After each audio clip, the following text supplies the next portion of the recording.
All right, everybody. Oh, hold on. Yeah. Are we live? Are we live, everybody? Let me know.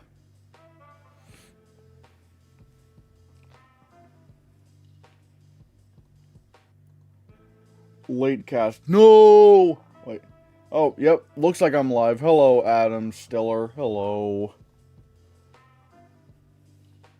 Hello, Elizabeth Tennyson. Hello.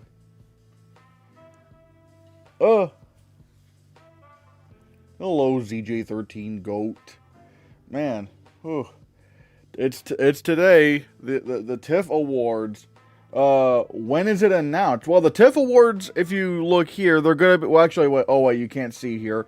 But like they're gonna be airing in a little less than 30 minutes. So like they're gonna start at 9:45.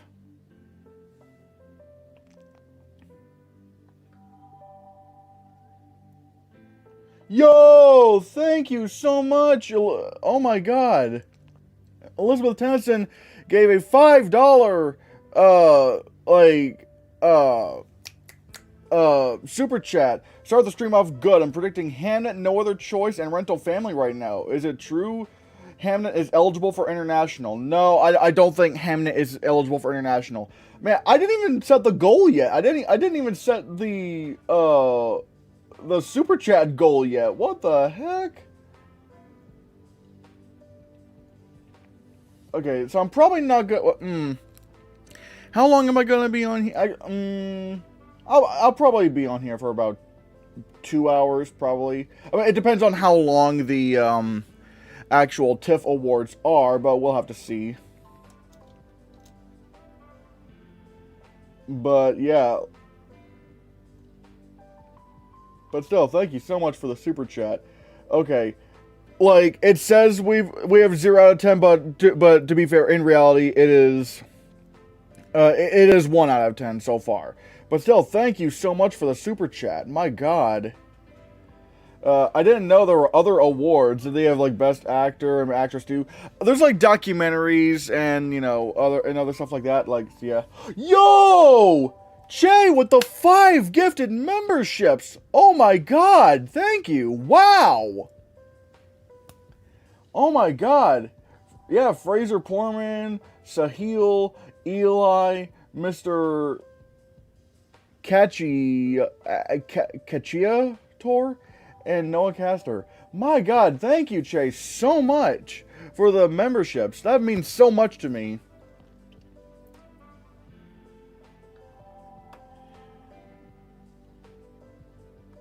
Oh my god. Yeah. Good morning. Yeah, definitely good morning to you, Che, and also to all of you for being here. I'm predicting Rental Family, Nirvana, the band, the show, the movie, and sentimental value. That makes sense. Critical day for Rental Family. I would agree. I would agree. Happy birthday, Eglantine Kajuina. If that's true, happy birthday. What the? Again? Whoa, Che! You're going crazy! My god! Another 5 gifted memberships! My god! To Peanut Juice, Dust Errant, Journey, Rainer Robinson, and Inertia Art. My god, thank you so much for the gifted memberships. Amazing from Jay. Yeah, you're streaming early. Yeah, and I'm, well, definitely glad I streamed now. Oh my god. I like to support good content creators. Thank you so much. That really means a lot. Oh my god. Oh my god. ZJ13, go with the gifted memberships. Holy crap, Lois. What the heck? And this goes to Ava Bandy. My god. Holy crap, Lois. Oh my god. Thank you so much. If Rental Family doesn't place, do its best picture chances decline? Absolutely. This would be like Saturday Night not catching on, you know? This would be like Saturday Night, like not placing at TIFF. Like once it placed at TIFF, that was bad. That was really, really bad. So, like, yeah, that would probably spell doom. Oh my god, Adam Stiller for the super chat. Jesus Christ. Thank you so much. Oh my god. Ah! Che! What the heck? Oh my god! Thank you so much for the gifted memberships. Again, Che. Holy crap. Oh my god.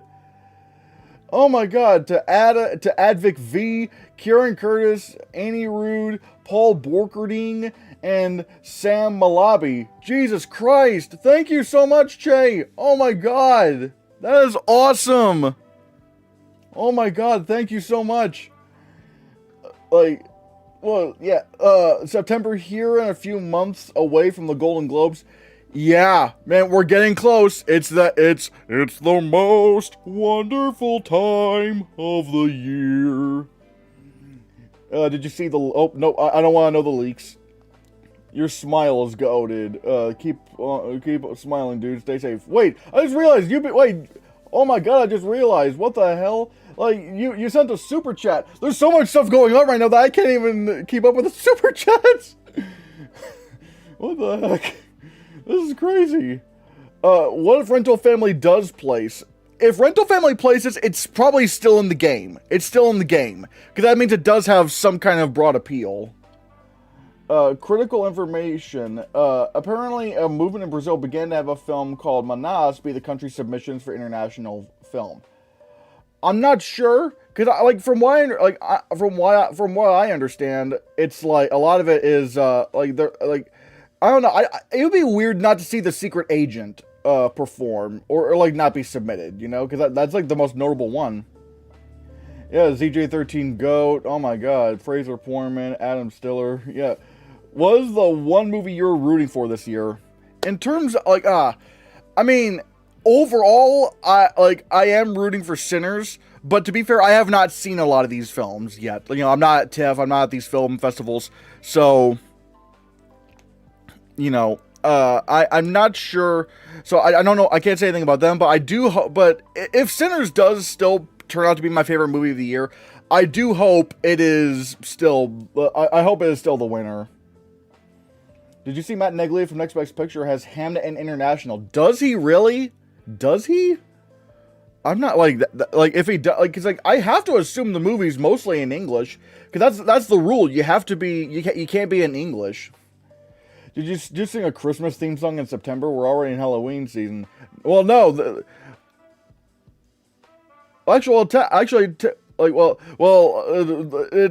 is a different version where it's a different version where we're talking about the Oscar season. So yeah, the Brazilian Academy will reveal their choice tomorrow. We'll have to see.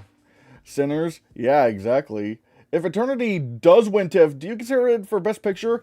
I mean, I would consider it because like I tried to say that, you know, for a while that American Fiction wasn't gonna get in, but that was because like I didn't know what, but I was just like really convinced Air would, but it's like, but then that ended up not happening. So it's like, and even with The Life of Chuck, it's like, even with The Life of Chuck, I do think Chuck would have gotten into Best Picture if if it came out in 2024. Like, you could, like, Adapted wasn't that tight. Like, you could still squeeze it in. Like, Chuck could have gotten in. But, so, like, but if Eternity, like, I don't know. It would be weird if Eternity did that. Elizabeth Tennyson doesn't think so. Jay Kelly, but better. Jay Kelly. Jay Kelly. Oh, yep, it's Jay Kelly. Hello, Jay Kelly. I wish 95% of the Academy hopefuls weren't released in the last 3 months. There's a lot to catch up on. Yeah, it especially gets hard for me to catch up on all that as well. Is PTA more likely to get director or adapted screenplay? Adapted screenplay, because the thing is, he doesn't need to win best, like, he doesn't need to win Best Picture in order to win adapted screenplay. Like, he can win adapted screenplay, like, there's not really much competition. His biggest competition is Hamnet, and I feel like the odds of Chloe Zhao winning another Oscar right now aren't all that great if Hamnet isn't, like, the front runner for Best Picture. Like, I feel like this could be like this could be like PTA's Belfast moment. It's either going to be his Belfast moment or it's going to be like his Oppenheimer moment, where like you get like an overdue filmmaker and he finally gets his flowers. But we'll have to see how that goes. Only Sinners so far from the first 8 months seems to be on the radar for awards contention. I mean, well, I think a lot of films unless you're talking about the films that have already come out, then yeah. If Eternity wins TIFF, would you consider putting Elizabeth Olsen in actress? Again, I would consider it, but I would really, really need to be convinced by the kind of... I would really need to be convinced by the, what do I, like, I would really need to be convinced by, like, you know, the campaign, the buzz, all that stuff. I would need a little bit of, yeah. I think that's kind of how I would go about it. I find it strange that Matt Negley from Next Best Picture has Christie over Rental Family? People don't even like Christie. What? Yo, Jay Kelly, I'm your biggest fan. Oh, man. I'd be shocked if Scarlett wins an International People's Choice spot despite its reviews. Again, I would be, like, I'm not betting on it because, like, again, I'm just not, I don't know. But, like, Scarlett, but if we're talking about the anime film, it's like, I think that film's really dead in animated feature. Like, it's not even getting good reviews. So again, yeah, I'm not quite sure. Eternity could win People's Choice by being a good, great movie, but I don't think the Academy will care. Maybe not. Probably. I'm not sure. Yeah, I don't know. I'm way less confident in Sinners than I was earlier in the year. One Battle After Another has 3 possible acting winners, DiCaprio, Penn, and Infinity, when Sinners has none, and One Battle After Another has adapted screenplay secured. When Sinners is fighting against Marty Supreme and Sentimental Value for original screenplay. I don't know. I do feel like, again, granted, we haven't really seen what Marty Supreme is like yet, but I don't really think Marty Supreme is going to be a threat to Sinners. That's my prediction. My prediction is that I don't like Marty Supreme could be in, could be squarely in Best Picture, but I don't think it's the kind of film that would beat Sinners for original screenplay. I don't think so, unless it were winning Best Picture. But even then, I think that's not as likely. So now, granted, Sinners could fight against Sentimental Value, but at the same time, you also have to consider Sentimental Value is not going to be probably not going to be eligible for Writers Guild, and I do feel like Sinners could probably seal that up real nice. So, like, I still think I'm still thinking it's more, for me, it's more like Sinners versus Sentimental Value, but I feel like Sinners would be more likely to win the Oscar. If Rental Family wins, I think Brendan Fraser is winning over George Clooney. I can't believe I'm saying that. I mean, I think he would certainly be in over George Clooney because I feel like, you know, Jay Kelly is just not happening. But if Rental Family wins People's Choice, then that does mean that I would think Rental Family's in Best Picture. And I can't see Rental Family being in Best Picture and Brendan Fraser not coming along with it. I think PTA versus Zhao will be tight, but I could see PTA pulling away last minute. But at the same time, I don't know, because you also have to consider Ryan Coogler. But at the same time, he's in a weird position, because if he's clearly not the frontrunner to win director, like, let's say he doesn't win Critics' Choice, then I feel like he would be vulnerable. Because he's in this weird position where I feel like he's either going to win, you know, Best Director, or he's not going to get nominated. Because that's what happens to a lot of, like, populist directors. You know, we've seen this time and time again. Christopher Nolan for Inception. Was it Ridley Scott for The Martian? What was it? Trying to think of, like, other big directors. Like, Denis Villeneuve for Dune, Denis Villeneuve for Dune Part 2, John M. Chu for Wicked, Greta Gerwig for Barbie, even in a way, like, Edward Berger for All Quiet on the Western Front being, like, this big spectacle film. Like, even that, you know, even he got snubbed. And I don't think it was because he was not that well known, because you look at Justine Triet for Anatomy of a Fall, and she wasn't very well known, and, you know, she still got nominated for director. So, when it comes to big pop, like, the big, like, like the large scale directing achievements, those are usually the first ones to go. And if Sinners isn't winning Best Director, I do see a world where he could miss. Do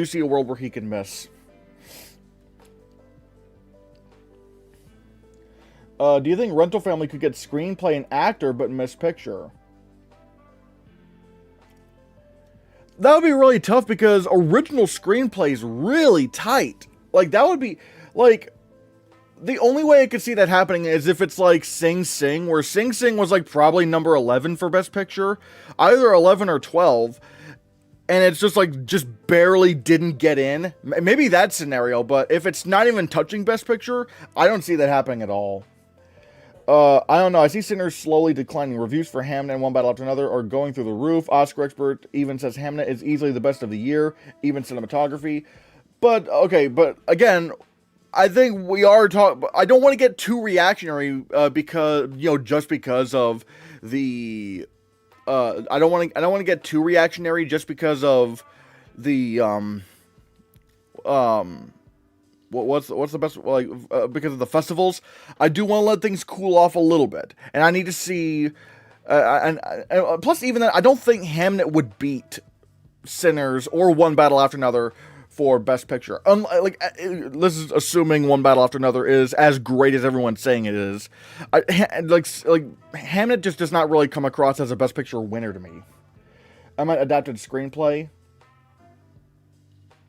Oh, are you talking? PTA for adapted screenplay. Honestly, like, if One Battle After Another is as good as people say it is, then I feel like it would be Paul Thomas Anderson who wins.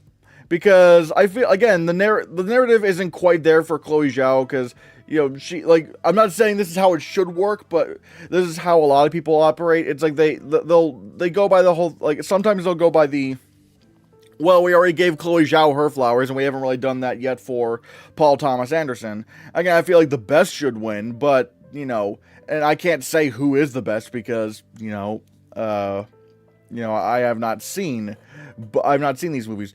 But there is sometimes a narrative going. There sometimes is an overdue narrative that happens, and I feel like they're not. I think if Chloe Zhao wins another Oscar, it's going to be a while. I know category fraud happens, but it feels like everyone agrees that Mescal goes supporting. He would easily be the biggest category fraud of all time, even more than Saldana last year. Not as much of a category fraud as... Well, okay, it's weird because it's like... It's category fraud, but not... What I'm about to say is category fraud, but it's not even category fraud in the traditional sense, where, like, because Lakeith Stanfield and Judas and the Black Messiah, like, that was absolutely category fraud. Like, he was the lead of that movie. I can maybe see, like, Daniel Kaluuya going supporting. I get it, but, like, the main character you're following is Lakeith Stanfield. But it wasn't even the studio that did it. It was just the Oscars. Like, everybody, I even looked this up. Everyone said, like, in all the award circuits, said, yeah, Lakeith Stanfield is lead. And it was only the Oscars that said, like, that voted for him in supporting. It's like, what? Oh, I gotta catch up with some of these. If I miss your question, I'm sorry. I am trying to make sure the members get a little bit of priority. If I get your question that you're where you're not a member, it's basically Russian roulette at this point. Jay Kelly is still in picture, director, actor, supporting actor, original screenplay, score. I don't agree, but we will see. Is it crazy that I think Stellan doesn't win supporting actor? Not crazy, because Paul Mescal could win competitive. The director's branch is notoriously elitist. Yeah. Elizabeth Henson, The Sandman, has it locked up. Oh. Denis getting stubbed twice was hot garbage. Yeah, in the words of, like, Dan Murrell, what more does Denis Villeneuve have to do with these Dune movies? Like, what more does he have to do to get nominated? I mean, my God. Bro, now that Coogler isn't a lock to win because of PTA, I'm a bit worried for his nomination. If it comes down to the branch either nominating him or Panahi, I think they're choosing Panahi. But I will say, I will say, again, I need to see how strong One Battle After Another is. I need to see how strong the reviews are, and I need to see how strong the box office is. If One Battle After Another is really strong on both those fronts, and people are saying, man, this is like one of PTA's best films, and it's a box office hit, yeah, Coogler's vulnerable. He's vulnerable. Hannah seems too boring for the majority of the Academy. I don't think it's going to be boring, especially if it wins TIFF, because this is how you know these are crowd pleasers, or you know, movies that win over general audiences. So I don't think it's going to be that, but we'll see. Do you feel if Sinners doesn't win picture, it would be a bottom 5 contender or miss picture entirely? I think it's too strong to miss best picture. But I could see a world where it drops to the bottom 5. If you're not in director, you're likely in the bottom 5. Or at least you're near there. Slow and boring isn't going to win Best Picture. I would agree. It would be a good opportunity to give PTA his Oscar. That's probably what a lot of people are going to think. Maybe. No, I know it's weird to say, but as someone who saw Hamnet at TIFF, he is gone for a total 15 minutes, but is in every single scene for the rest of the film. I mean, yeah. If owner of politics is being too hot right now affects One Battle After Another. If anything, I feel like it would help One Battle After Another because it would be like that more rebellious film, like, yeah, fuck the government. Yeah, oh my god, Elizabeth Tennyson with the super chat. Thank you so much. When do People's Choice start? Hamnet is in Best Picture right now for me. It starts in about 6 minutes. I mean, there is a timer, but you guys can't see it but yeah, you can't see it, but there is a timer. I think Sinners could miss Best Picture over some international films and sequels like Avatar and Wicked. I don't think Sinners is going to miss it all. Again, the box office is way too strong. The reviews are way too strong. The tech potential is way too strong. It's going to get nominated for SAG Ensemble. It's probably going to win Writers Guild Original. It's not going to miss Best Picture entirely. That I can very safely say that's not happening. It's way, way, way too strong for that at this point. But it could be out of winning contention. We'll have to see. I'm not pulling the trigger yet. I still have Sinners at number 1. But we will see. How come so many people have Fire and Ash out of the top 10? I guess some people, like, they're just like, can James Cameron really do it again? But I really do think he can. As long as it's just considered as good as the first 2 Avatars, he'll be in. The olds love Avatar, and there's a lot of people that just genuinely love the Avatar movies. So yeah. I think Joachim Trier could be his director. Oh no, the international ones, especially ones that are a little bit more established, especially one like Joachim Trier, who is a previous nominee. He's not missing director. Yeah.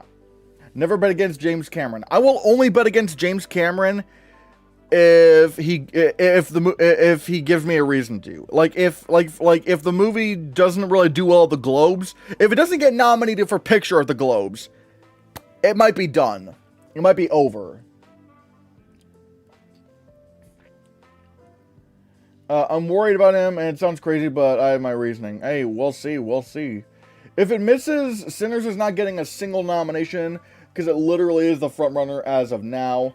Well, no, like, oh wait, are you talking about if Sinners misses Best Picture? Well, no, like, if Sinners misses Best Picture, it can still get nominated for some techs, like costume design, production design. It'll still be fun. Maybe even, hell, even it could still get cinematography, and probably even original song. But again, it's like, I would not say, even if it misses Best Picture, it would lose every category. It's like, it's not gonna suddenly just drop out of existence. Like, no, it'll have a presence at the Oscars. We'll have to see. I wrote about Trier on Award Expert. It's my most liked post, but it's way too long to copy and paste it here. Oh, okay. Do you see a world where Trier misses director? Not really. Sentimental Value doesn't really look like a directing movie. Well, we've seen that before. Like, we've seen movies like, I know I keep beating the Anora horse, but Anora, even on its face, doesn't really seem like a directing movie. But that one director. And then, you know, you also have movies like, you know, The Banshees of Inisherin, which is really more dialogue, or like movies like Banshees of Inisherin and Lady Bird. Those are movies that really kind of feel more like dialogue movies, but they got nominated for director anyway. So, like, it could still get nominated for director. And I was willing to ignore that since it was number 2 for picture. But now that it's dropping, I'm not sure. Again, I think people are only saying it's dropping because we're currently in, you know, the fall festival season. Let it cool off. Let it cool off. We'll see what happens. But right, again, the international directors are not the ones to go. It will be the more populous directors are always the first ones to go. Oh my God. Oh, there's so much going on right now. I only have it outside of the 10 because I'm having trouble fitting it in the 10. I get that. F1 is getting 1 to 2 noms, no wins, and being almost forgotten about by January, probably. What if Smashing Machine places? Oh, it depends on what else places. Because I usually what you want to do is predict 2 out of the 3 for Best Picture. That's your best bet. So it depends on what the other 2 are.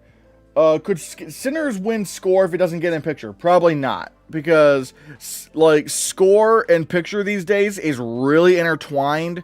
It's really hard to get nominated for score if you're not in Best Picture. So yeah, dialogue is a hard thing to direct out of actors. There's still a craft in doing that. I mean, yeah, I know, but you know, and that's probably why a lot of these directors do get in. But it's like it's not the first thing I notice when it comes to directing. Okay, if I miss your questions, I apologize, because it's about to start in 1 minute, so I'm just going to try rapid fire as many questions as I can go. Even as this is going on, even when it starts, you know, continue putting in chat, you know, talking to each other in chat and stuff, because, you know, because yeah, it's just good for the algorithm, but yeah.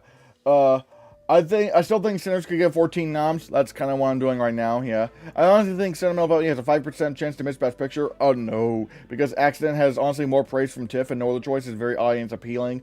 Sentimental Value is also audience appealing. It's just not as much in North America. But, yeah.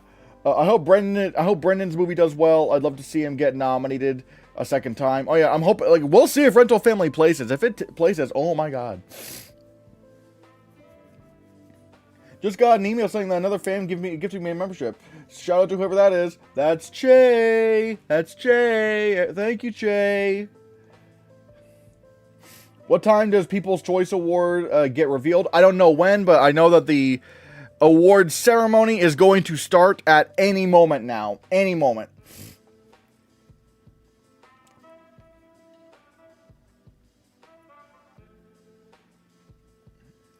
How do I find the stream?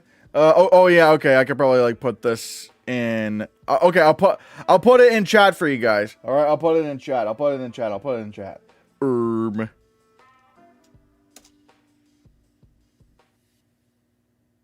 Yeah.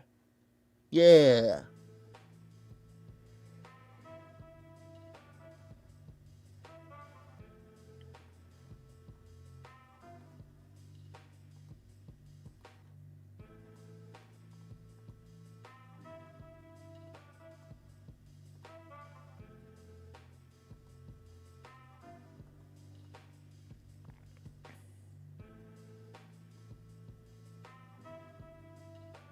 Hi there, Hannahcast. Hi.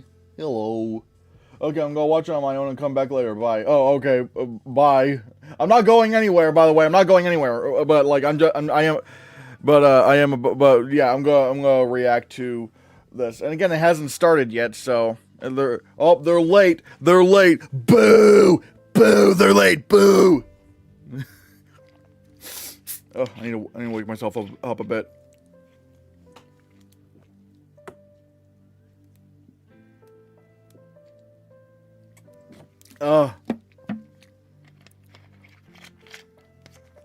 As you can tell, I don't drink coffee. Coffee just looks so unappealing to me in every way. Hi, Christian. Hello, Luca. Am I the only one who's kind of in between on Sinners? It's locked for Best Picture nom. Never saw it winning, and I have it at 6. Getting 10 noms, but just 2 wins overall. I mean, we'll see. I still have it as the front runner for now because I need to see how well One Battle After Another does with critics, audiences, and the box office. But we'll see. Do you think there's a world where No Other Choice gets into Best Picture? I'm predicting that right now, which is weird because that's like 3 neon films, but I could see that. That is a legitimate possibility. Especially if it places at TIFF. Oh boy. If it places at TIFF, we are in for a ride. The last award ceremony was only an hour. Oh. Sinners at front runner believers, where are y'all? Here. Oh my. Ugh. God. I don't feel good when there's gas in my tummy.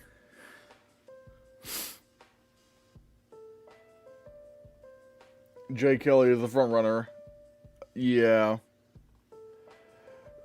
Do you think Honora stopped Dune from overperforming? Not really, because Honora didn't really. Because here's the thing, Honora was not the front runner until around the end of award season. It did like leading up to nominations. Emilia Perez was clearly the front runner, considering it got 13 nominations.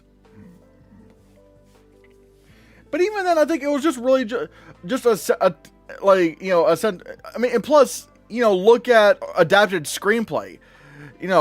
Dune got snubbed out of Dune Part 2 got snubbed out of adapted screenplay, but Honora was an original, so Honora couldn't have possibly stopped, Dune from overperforming. I think people were just not, again, it was sequel bias.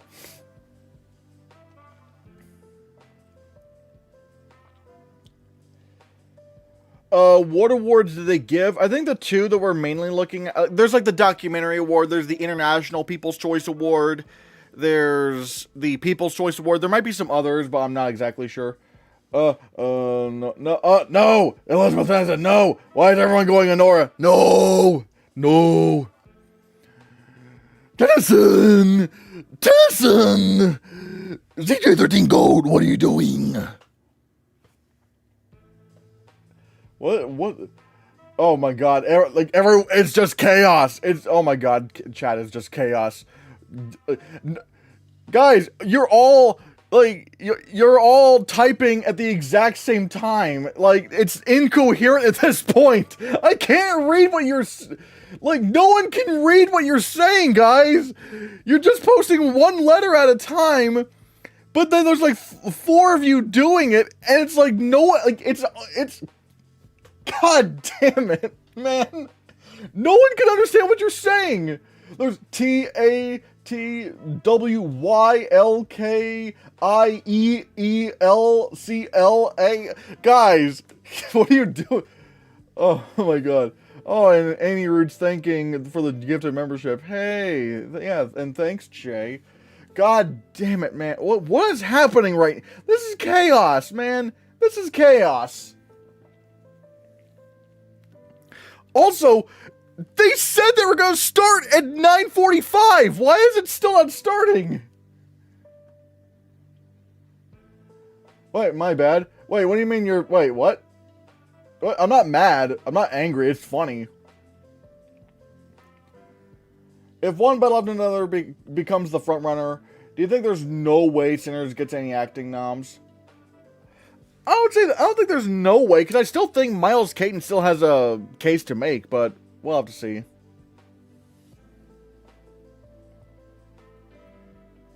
For me, it's 6:50 a.m. Right now, for me, it's 9:51 a.m. But, and I'm looking here, it's my timing is correct. It is supposed to be when they start streaming.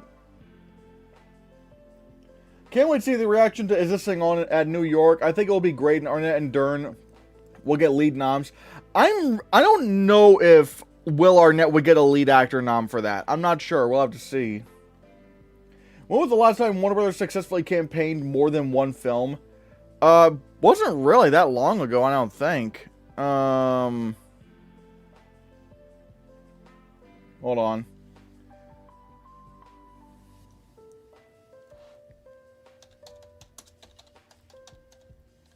Oh, it's starting! It's starting!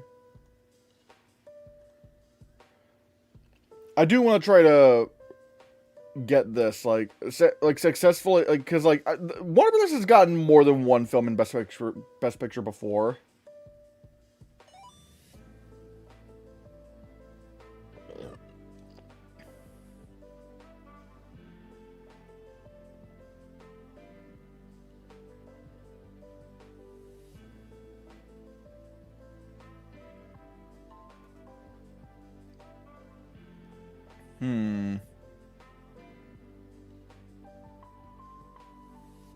Yeah.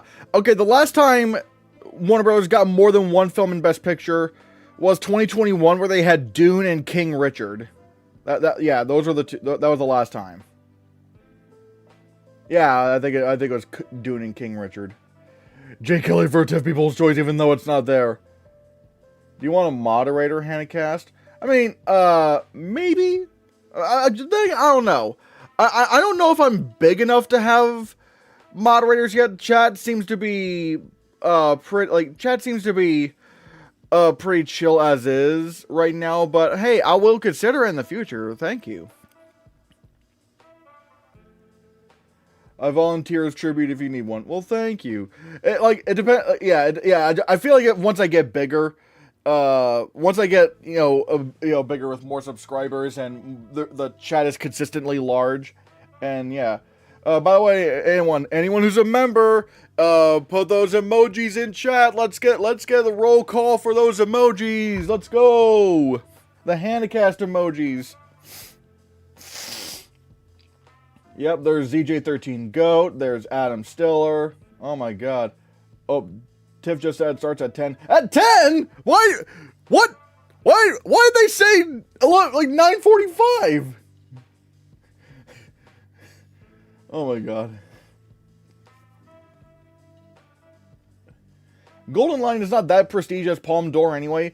I mean, Golden Lion has, put in, Golden Lion has had some Best Picture films before. TIFF is behind. Yeah. They're not on time. They're not on time. Honora is the greatest film. No! I didn't say that! ZJ13 Goat. No!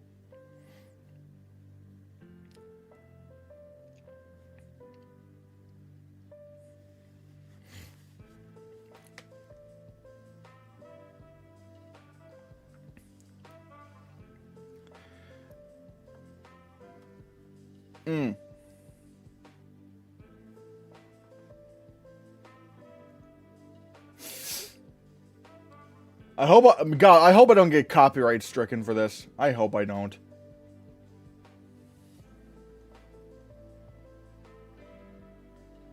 Actually, I wonder.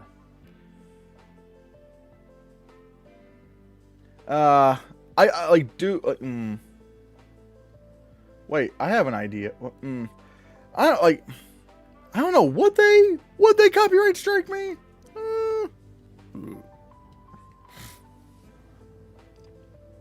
Wait, I have an idea. Aha! Okay, so maybe you'll only be able to hear the... Maybe you'll only be able to hear it slightly from my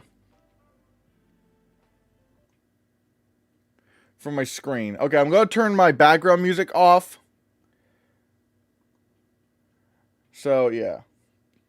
Fair use. Fair use, Hannahcast. No, that's the thing. It is fair use, but the thing is, sadly, companies don't care about that. They'll go, yeah, and they'll just do whatever they want. YouTube will just let them. It's like, that's the worst part. Like, especially when it comes to the appeals process to copyright claims or copyright strikes. You know who has to make the judgment?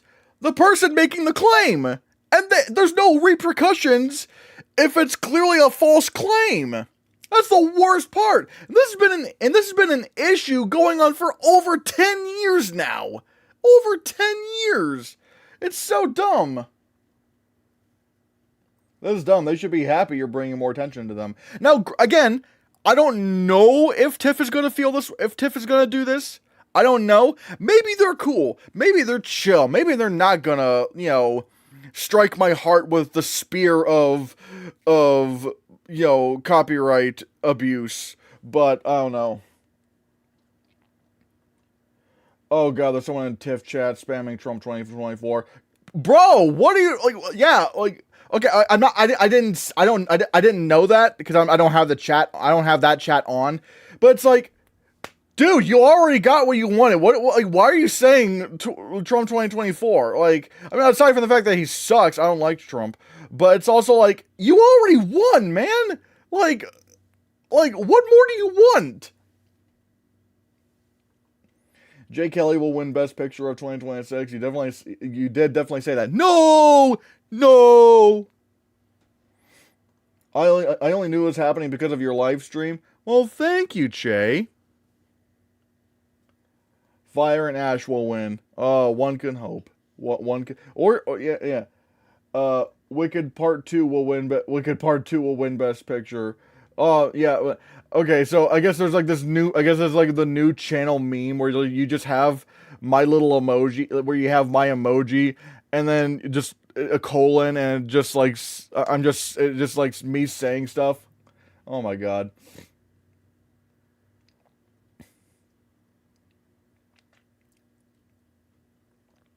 Do you believe in Dune 3 for director? Nope. They hate Denis Villeneuve for some reason. They hate him. They hate Dune. They hate Denis Villeneuve. I'm not gonna be fooled. No, I'm not gonna do it. No. Even though they should. Oh my god, I just realized directors should, in a perfect world, directors should be goated next year. Because we got Christopher Nolan doing a new movie. We got Denis Villeneuve doing a new movie. We got Greta Gerwig doing Narnia, and you bet your ass I'm going to predict that for Best Picture, because I know that people are going to think I sound crazy for that, but it's like, if she got a movie about Barbie dolls into Best Picture, how is an adaptation of like classic fantasy literature not like a lock to get into Best Picture? Like, with her at the helm. Yeah. Wait, oh my god, Elizabeth Tennyson with the super chat. Thank you so much. Ah! God, we are doing so well with this chat. So well. Ah! Thank you so much. I miss the days of films like Titanic winning. Like, what an achievement. Yeah, I'm not gonna lie, I wasn't really that into Titanic, but the scale of the film was definitely impressive.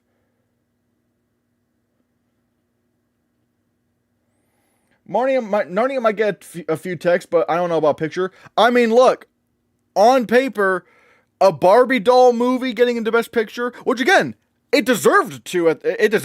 But I'm talking about on paper. If Greta Gerwig can get a movie about Barbie dolls into Best Picture, why can't Narnia? Why can't she get Narnia into Best Picture? Like that would seem like, I feel like the Barbie thing was like, more. Oh, like that was like more difficult to get into Best Picture, and to make that good enough into Best Picture. So yeah, I don't know. Rich cast, I wish. Oh, look, if there ever comes a day where I can just live off of YouTube, oh my god, if that day ever comes, I will be so fucking grateful, because like day jobs, the day jobs I've had are the worst. I would love nothing more than to do this full time. I would love to do this more than full time, but we're not quite there. We're not quite there yet. But yeah, did Little Women get Best Picture? Yes. Like like the last few Greta Gerwig movies did get into Best Picture: Lady Bird, Little Women, and Barbie. Ice Cube's War of the Worlds is a masterpiece. No. Barbie was an allegory, though. What allegory could Narnia have? I don't think you've read or seen Narnia, because there's quite a few allegories in Narnia. I mean, there's a lot of allegories in Narnia. Oh, you'll get there, man. You're awesome. Well, thank you, Adam. And the Hannahcast emojis. A movie can be a crowd pleaser and also a well-made film. Yeah, I agree. Well, the OG Jurassic Park was great. I agree. Jurassic Park is fantastic.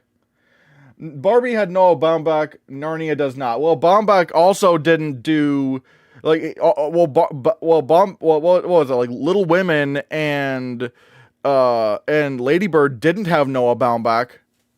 And also, like, even then, like, come on, let's face it, like, Greta, like, I mean, yeah, Noah Baumbach is a credited writer on Barbie, but that very much felt like a Greta Gerwig movie. Let's be real. Isn't Narnia super Christian? I mean, I think, but obviously they could make some changes where, again, where it could.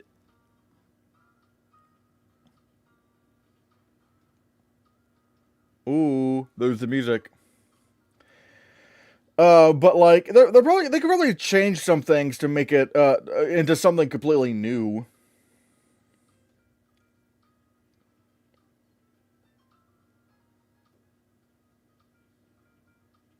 Oh, I'm tiffing it. I'm tiffing it. What? I need Greta to get on her 9 IP bag to get back on her non IP bag. I prefer originals. I mean, I'm okay with it either way. Look, let's face it. She's getting a lot of money for this. And like this is like she's gonna get a lot of money from this. This is the kind of stuff that's gonna allow her to do whatever she wants in the future. Like this is exactly what Christopher Nolan did.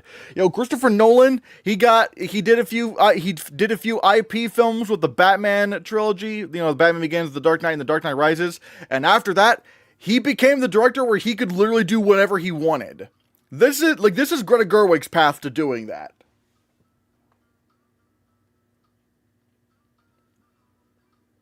But Netflix won't release in theaters for long, just a qualifying run. I mean, yeah, but I don't think that really has anything to do. I don't think that really affects her as a director, really, because again, as long like if it's still fantastic and stuff, then you know, if she could still get to that point of being like that legendary, you know, I could do whatever I want director.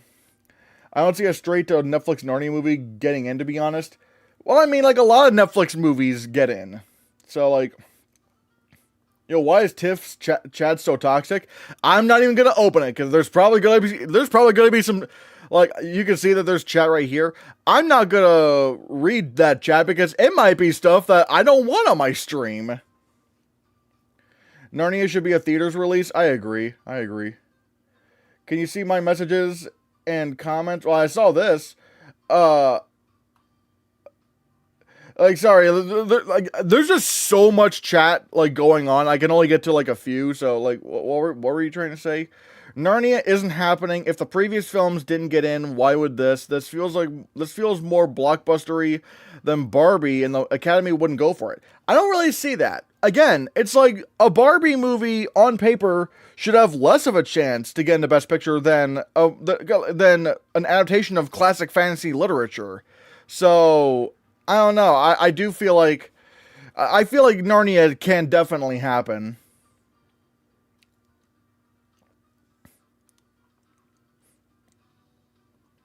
Would Narnia go to festivals? It depends on when it releases. I'm not sure. Maybe.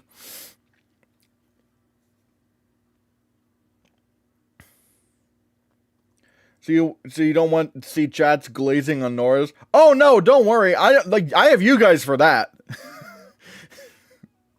Can't wait for my dad, Ben Stiller, to win an Emmy tonight. Yeah. If Knives Out wins TIFF, it's not. If it did, oh my god, wow. Maybe it gets in the 10. Maybe. I mean, but it'd be wow, that would be crazy if it did.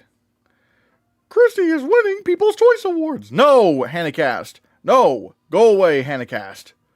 Or the evil cast, I should say, the evil cast. Jesus Christ! Like, what is with these people? It's like, move! We've been waiting forever! It should have started, like, long ago!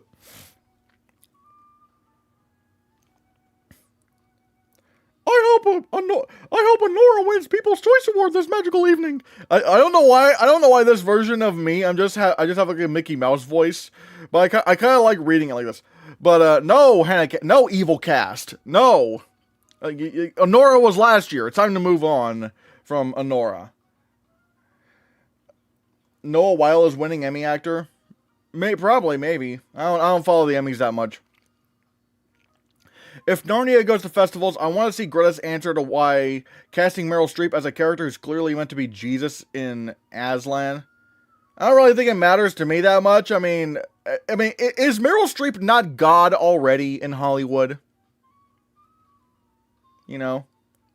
Do you think Frankenstein has a shot or just a tech player like Nosferatu last year?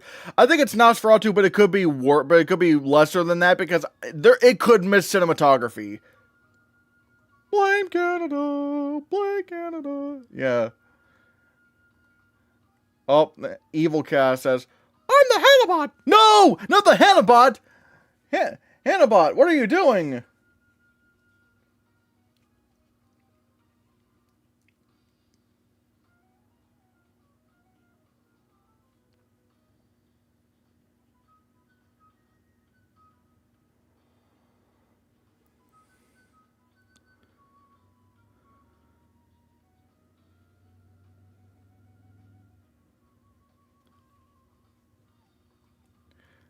Oh, the Hannahbot says, I love Jay Kelly. I haven't even seen Jay Kelly, Hannahbot. Hamnet winning means nothing. I don't know. If Hamnet wins, like, I don't know. Well, like, I don't know. Like, if Hamnet wins, it's most certainly. I mean, well, right now, I think, like, if Hamnet, especially if Hamnet places, email sent. What? What do you mean? What do you mean by an email? An email with the winners? Wait, what?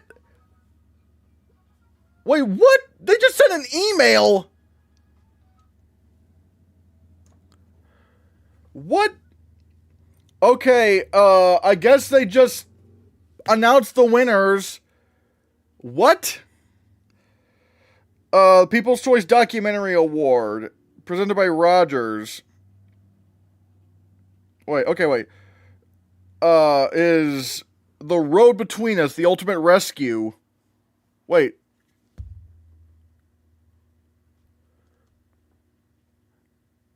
Actually, wait. Wait. I could get copyright. Okay. I don't want to get too much into okay. You know what? Yeah. Yeah, TIFF Live claims the email for winners was sent. Yeah, it looks like it was sent, but you know what? Wait. Is it? Wait, they accidentally sent the press release email. Yeah, okay. I'm not gonna look at what happened, even though I do know what happened.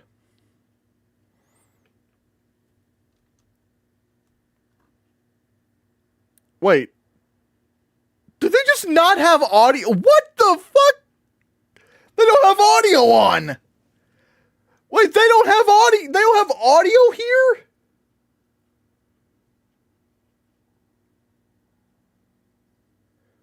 What is happening with TIFF right now, man?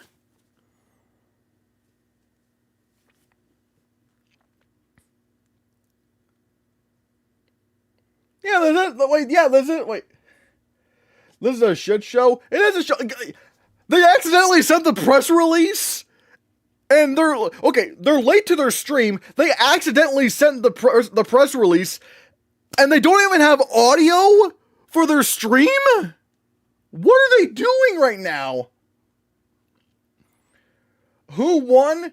Okay, do you want me to just tell you guys who won, or do we still react to the thing? Even though I'm pretty sure some of you have already said it.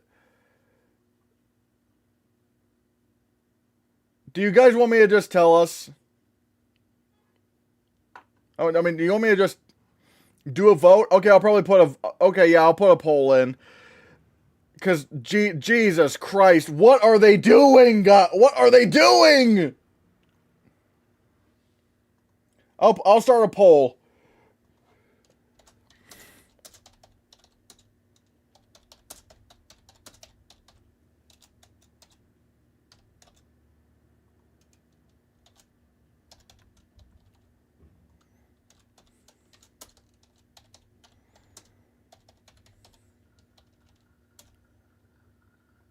Well, it's Good morning and welcome. My name is Judy Long. I am TIFF Vice President of Strategy, Communications, and Stakeholder Relations. On behalf okay. Well, the yeses are the yeses are currently the Toronto International Film Festival presented by Roger. are currently. Each year, we're proud to host the biggest public film festival in the world, welcoming hundreds of thousands of movie lovers, industry delegates, and media to the city for 11 days, the best of Canadian and international film and series. This year, our Golden Jubilee was... All right, yeah, okay. So far it's 75 yes, 75% yes, 25% no. But also to look ahead. Just like what the I genuinely cannot believe how stupid all this is how all this is right now. And look, if you're in chat, vote. Do you want me to just tell you who won? Do you want me to just tell you who won? Just let me know let me know in the vote, in the poll. This is so stupid. Oh, and now my camera's kind of fucking up a bit. Oh my god. What are they doing? Like,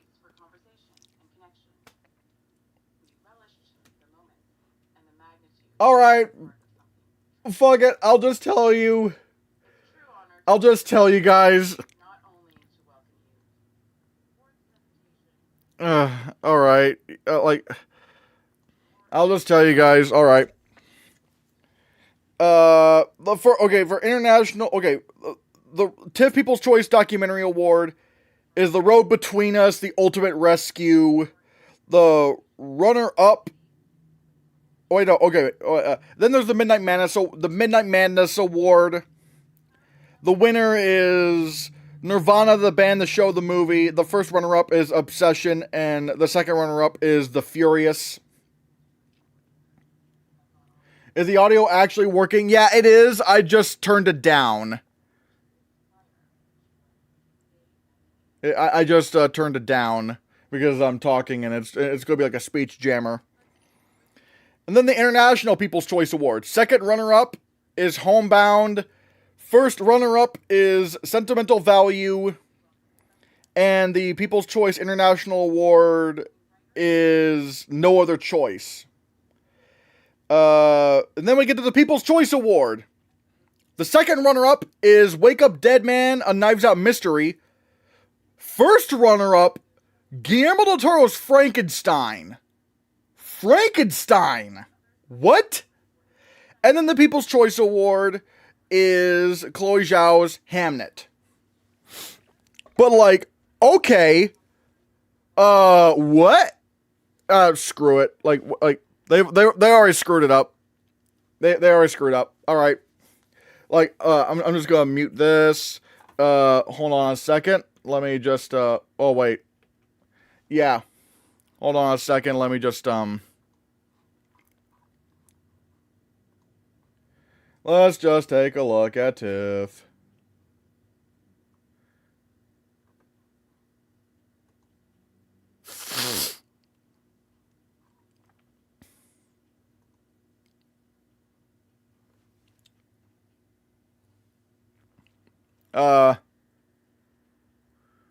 Yeah, I'll just pull up TIFF right here. Or, like, I'll just pull up these movies.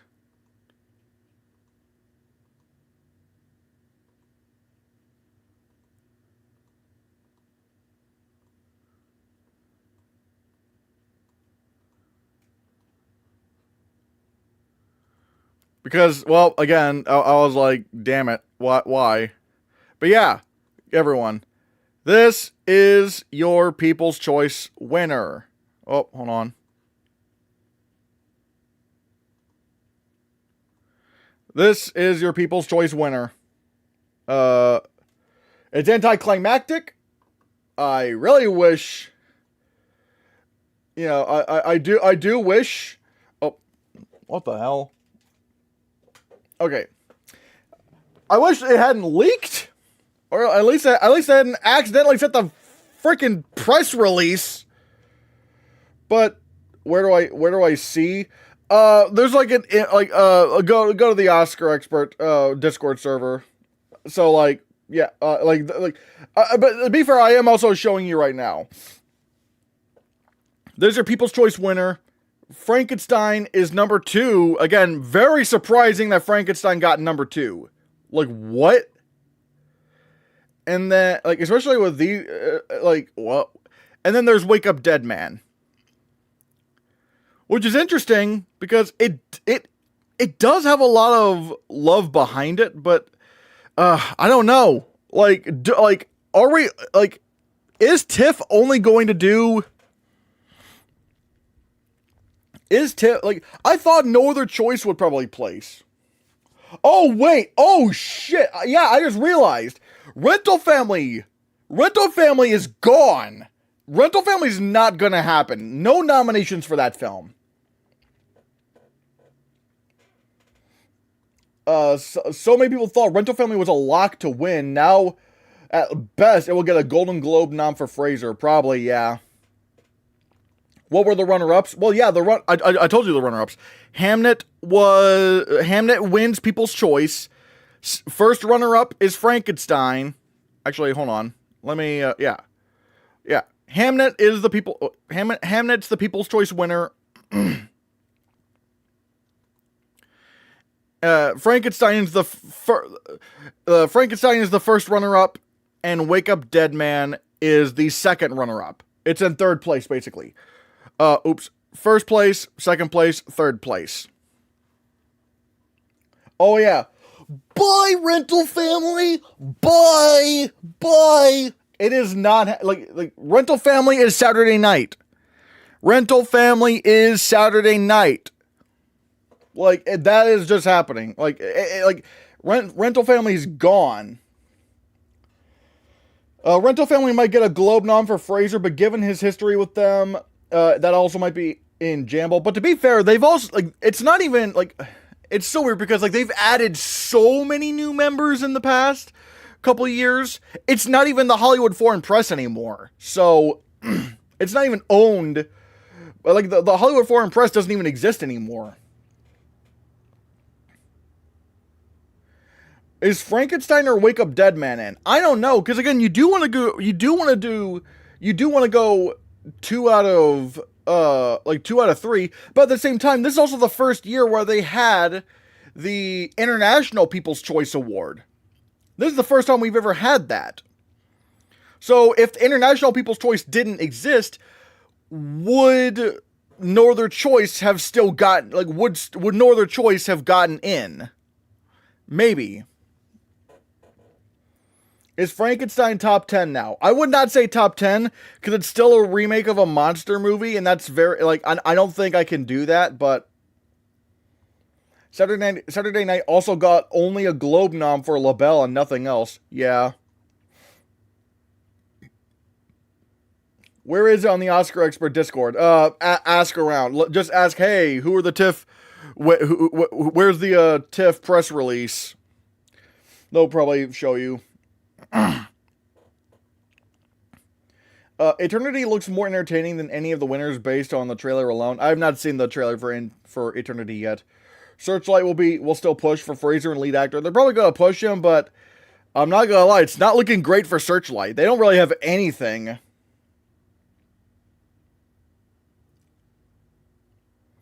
Is House of Dynamite dead?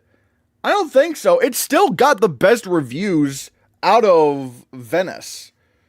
Yeah, it was Venice. It's still got some of the best reviews coming out of Venice. So, yeah.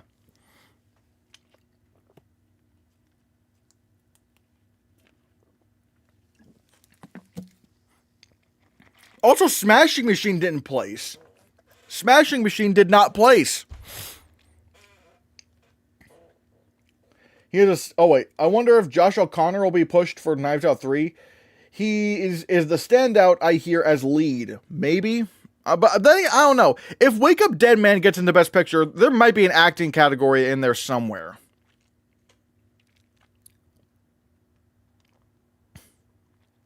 That's crazy. This fall festival season is so chaotic. I don't know what to do right here. knowing No Other Choice beat out Sentimental Value is something. Well, we did hear that No Other Choice was, we did hear that No Other Choice was playing better here in the States than Sentimental Value.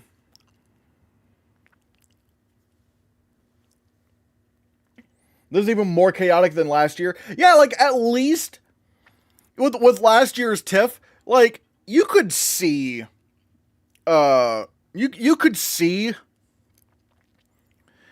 like, Life of Chuck, like, if Life of Chuck came out in 2024, it probably would have been nominated. And then, you had Honora and Emilia Perez, and those were already, like, guarantees to be nominated for Best Picture. Like, TIFF was easy last year. I mean, the Oscars do love Guillermo del Toro. I would need to see the Globes go hard on Frankenstein. Alright? I need to see the Globes go hard for Frankenstein for me to predict it for Best Picture.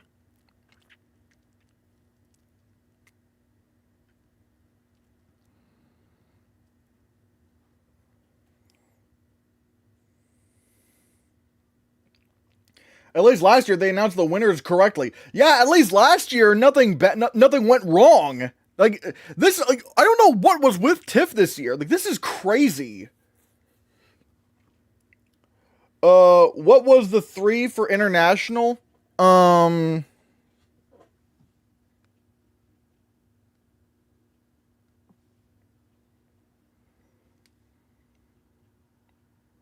Okay, oh, here we go. Okay, I'll pull it up for you guys. All right.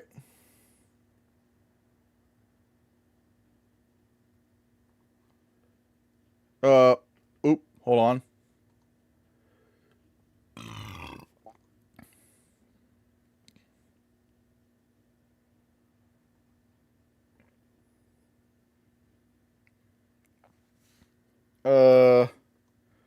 Where is, there we go. Okay. This is what happened to TIFF, all right? Yeah. For international, the winner is, the winner was but No Other Choice. Runner-up, second place was Sentimental Value, and the second runner-up, which is third place, is Homebound.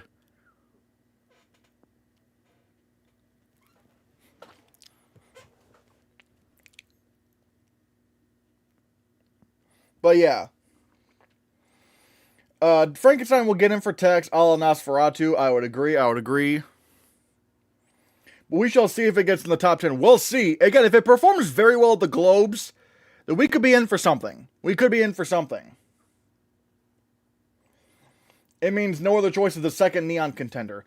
I think, honestly, Neon could get 3 films in. Because apparently they've got the best campaigner possible. What was it? Like Neon, apparently this year, like, they've just signed on, the best awards campaigner in Hollywood, and, the best, and this person's going to work exclusively for Neon this year during their campaign, and apparently this person's really good at campaigning, so maybe Neon, if there's any time for Neon to get 3 films in Best Picture, maybe now is the time. I feel Accident is in, The Love is Insane is a prime release date. Yeah, I agree. Rental Family is just really dead now. Yeah. Yeah, Rental Family is dead. Yeah. Neon is not getting 3 films in, especially international. That has never happened. It's just 2 or just Sentimental Value. But we've never had 3 contenders like this strong before. We've never had contenders this strong before. It can happen. If there's any year where it can happen, it is this year.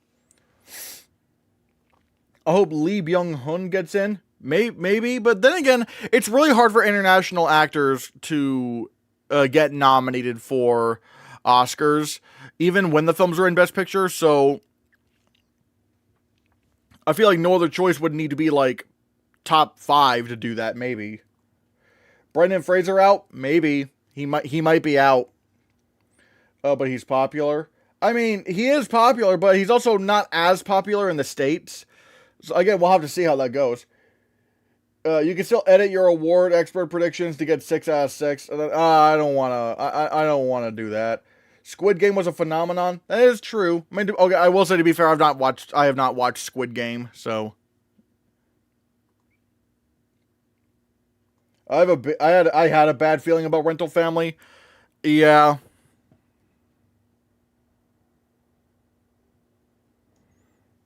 Yeah. His profile was raised. You could be onto something. But there's also so much competition. There's so much competition. I'm gonna put in Willem Dafoe over Brendan Fraser. Oh, I don't think Willem Dafoe is happening at all. Like what was it? Like, I don't even know what movie. I forgot what movie he was in. But that's even less profile than whatever Brendan Fraser's in.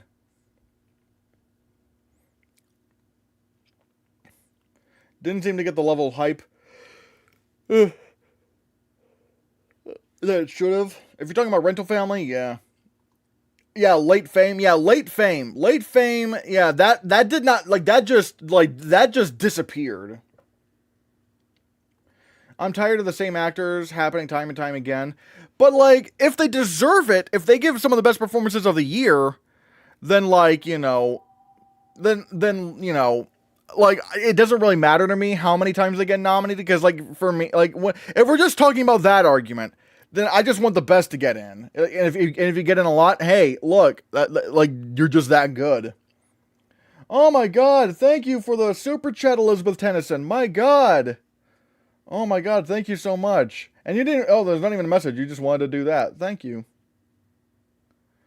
The best never get in. That's the thing. It's subjective. We may disagree on who is the best, but all it really comes down to is personal opinion, which is perfectly fine. I mean, I didn't agree with Mikey Madison winning, but hey, a lot of people disagreed with me there. But yeah, Mikey Madison will get in every year now. To be fair, I don't hate Mikey Madison. I just didn't think she should have won for Nora, but. Yeah.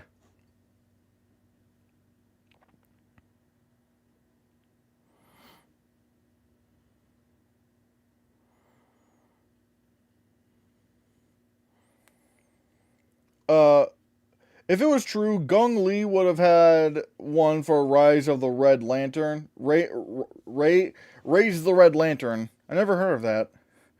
What do you think Park Chan-wook's banishment from the Writers Guild may affect his Oscar chances? I don't think it's going to affect him that much. I mean, I think the only way it's really going to affect him is that he's not going to be in the Writers Guild Awards. So, I mean, again, I don't like that.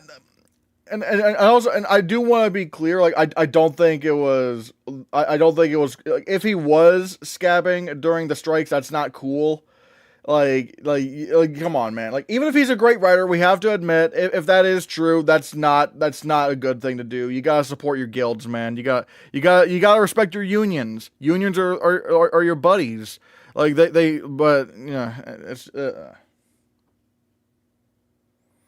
I think it will affect him with the Writers Guild. Yeah, because he's just not gonna be eligible. Yeah.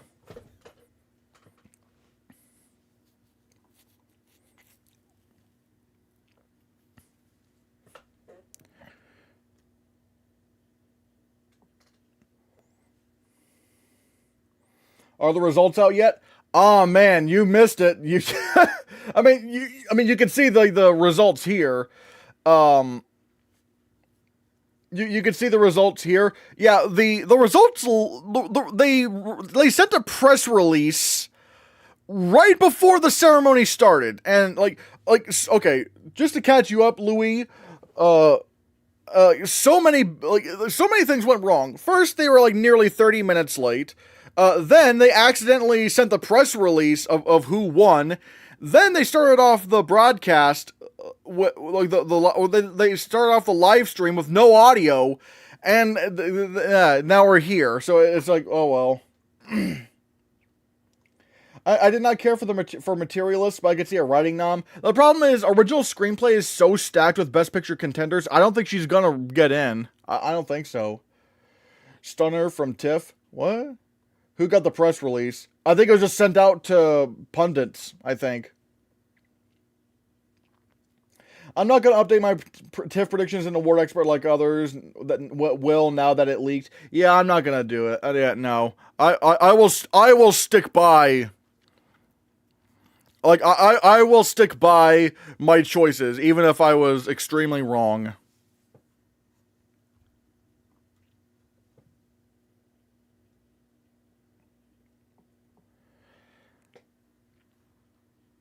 Interesting that one battle after another skips the festivals and is faring better than most of the movies that did premiere at film festivals. I mean, we'll have, again, we don't know for sure. Like, I still want to look out for the reviews first. Yo, thank you for the super chat. For the $1 super chat. Thank you, Louis. Should we say goodbye to Rental Family? Oh, I did say goodbye. I was like, bye, Rental Family, bye. But yeah.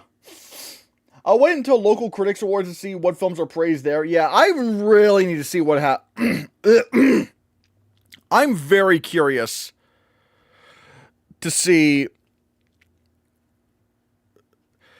I'm very, very curious to see how Frank... Like, that's the one I'm... Like, okay. I'm pretty sure some critics are going to try to go with, you know, Wake Up Dead Man because, you know, like, that, like you know, Glass Onion did very well initially. It would be funny if this was the film to get into Best Picture. It would be funny if that... But yeah. But Frankenstein's also going to be an interesting one. I have a House of Dynamite and Frankenstein both in my Best Picture lineup. I still am very hesitant on Frankenstein. Like, oh.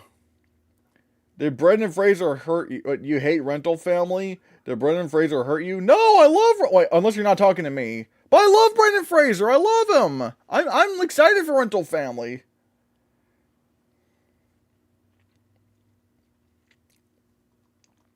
Oh shit, yeah, yeah, is this thing on the Rental Family as Searchlight buses? Yeah, I just realized. Like, the only thing Searchlight has right now is this thing on.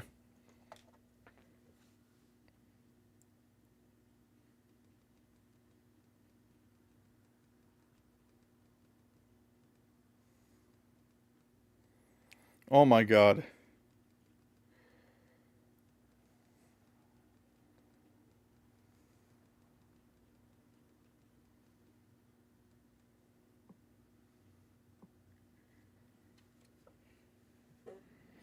But yeah, isn't that crazy? Like, that's the only film like, is this thing on the only one we have left? I agree. Critics, especially National Board of Review, may revive some of these films. Maybe. Oh, wait. Frankenstein wasn't even liked. It was liked, but it wasn't loved. I mean, you know, let's look at Frankenstein's reviews. Like, again, people like it, but it's just not loved. I'm really shocked considering, like, Frankenstein's, again, it just wasn't really that acclaimed. I mean, people like it, but it's not amazing. They didn't think it was amazing. Now, Rental Family's biggest acclaim is gonna come from a family renting. Oh man, that sucks. Oh man. Frankenstein isn't happening. We'll see. I don't know what's going on right now. I need time to think. We will need to what Critics' Choice decides to knock out. We'll have to see. We'll have to see. We'll have to see how everything goes there. Could Dead Man and Frankenstein both get into adapted? Wake Up Dead Man's easily getting into adapted. The Knives Out movies always do that. I'm not concerned about that. Frankenstein's interesting. I'm not sure. I'm not sure if it can.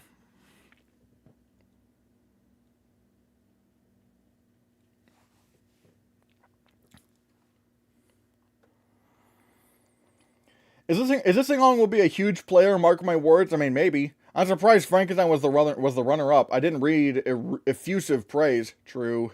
Searchlight, Amazon, and Netflix are bombing. Yeah, they're fried. Yeah. I don't know. Oh, cooked. I don't know what's going on right now. What is happening with them? I don't know what's going on. Jeremy Allen White is not winning actor, it's Chalamet. Musical biopics and lead actor are very rare, and Chalamet has this overdue narrative. Again, I don't know what to do right now. I just don't know what to do. I just received an ad about how to stop your addiction with master.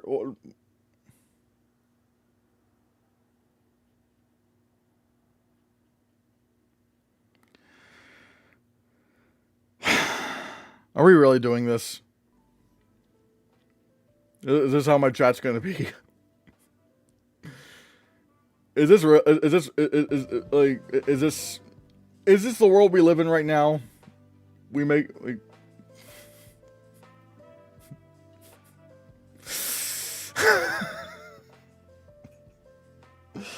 Ah! Ah! Did The Shape of Water have the same reaction as Frankenstein? No, Shape of Water had way more praise. I can't remember what that was like when it released. No, like Shape of Water, people said that was winning Best Picture at that time. And the thing is, the thing is, the other problem is that Shape of Water was original, whereas Frankenstein is literally adapting Frankenstein. So, like, yeah. Used to have Rental Family in top 5 in August. Oh, yeah. Yeah. Frankenstein's not a writing movie at all. I mean, but sometimes it could just happen. Again, that doesn't stop movies from getting in. Because the thing is, there also is, like, having to describe the world and having on all that in the screenplay. But, again, that's not why I'm hesitant on Frankenstein. What if Michael B. Jordan wins? Only if, like, if Sinners won Best Picture, maybe. We'll have to see. TIFF gave us a stunner. Yeah, wow, this is in, yeah. Frankenstein's winning makeup now. I mean, it could still be The Smashing Machine. Honestly, I'm still probably going to go with The Smashing Machine. But Frankenstein's definitely competitive. If it's a Best Picture movie. Yeah, if Michael B. Jordan, like, I don't know, if Sinners wins Best Picture, I could see, even, okay, it's weird. If Sinners wins Best Picture, I could see a world where either Michael B. Jordan wins or he doesn't. I don't know.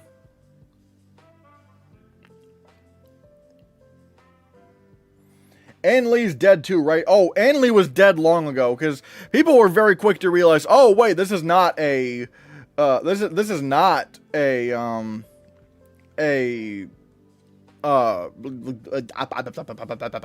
that it is not a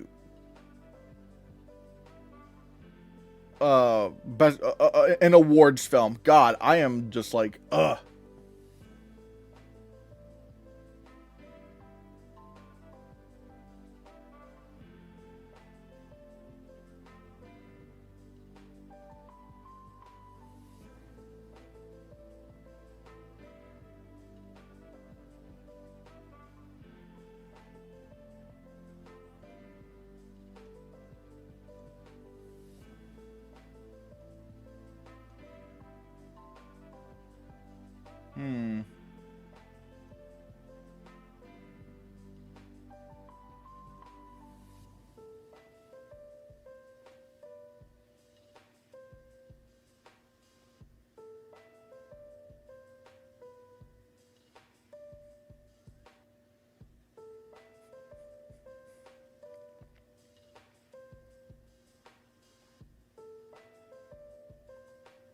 Okay, oh wait. Okay, yeah, I just needed to read something real quick. Does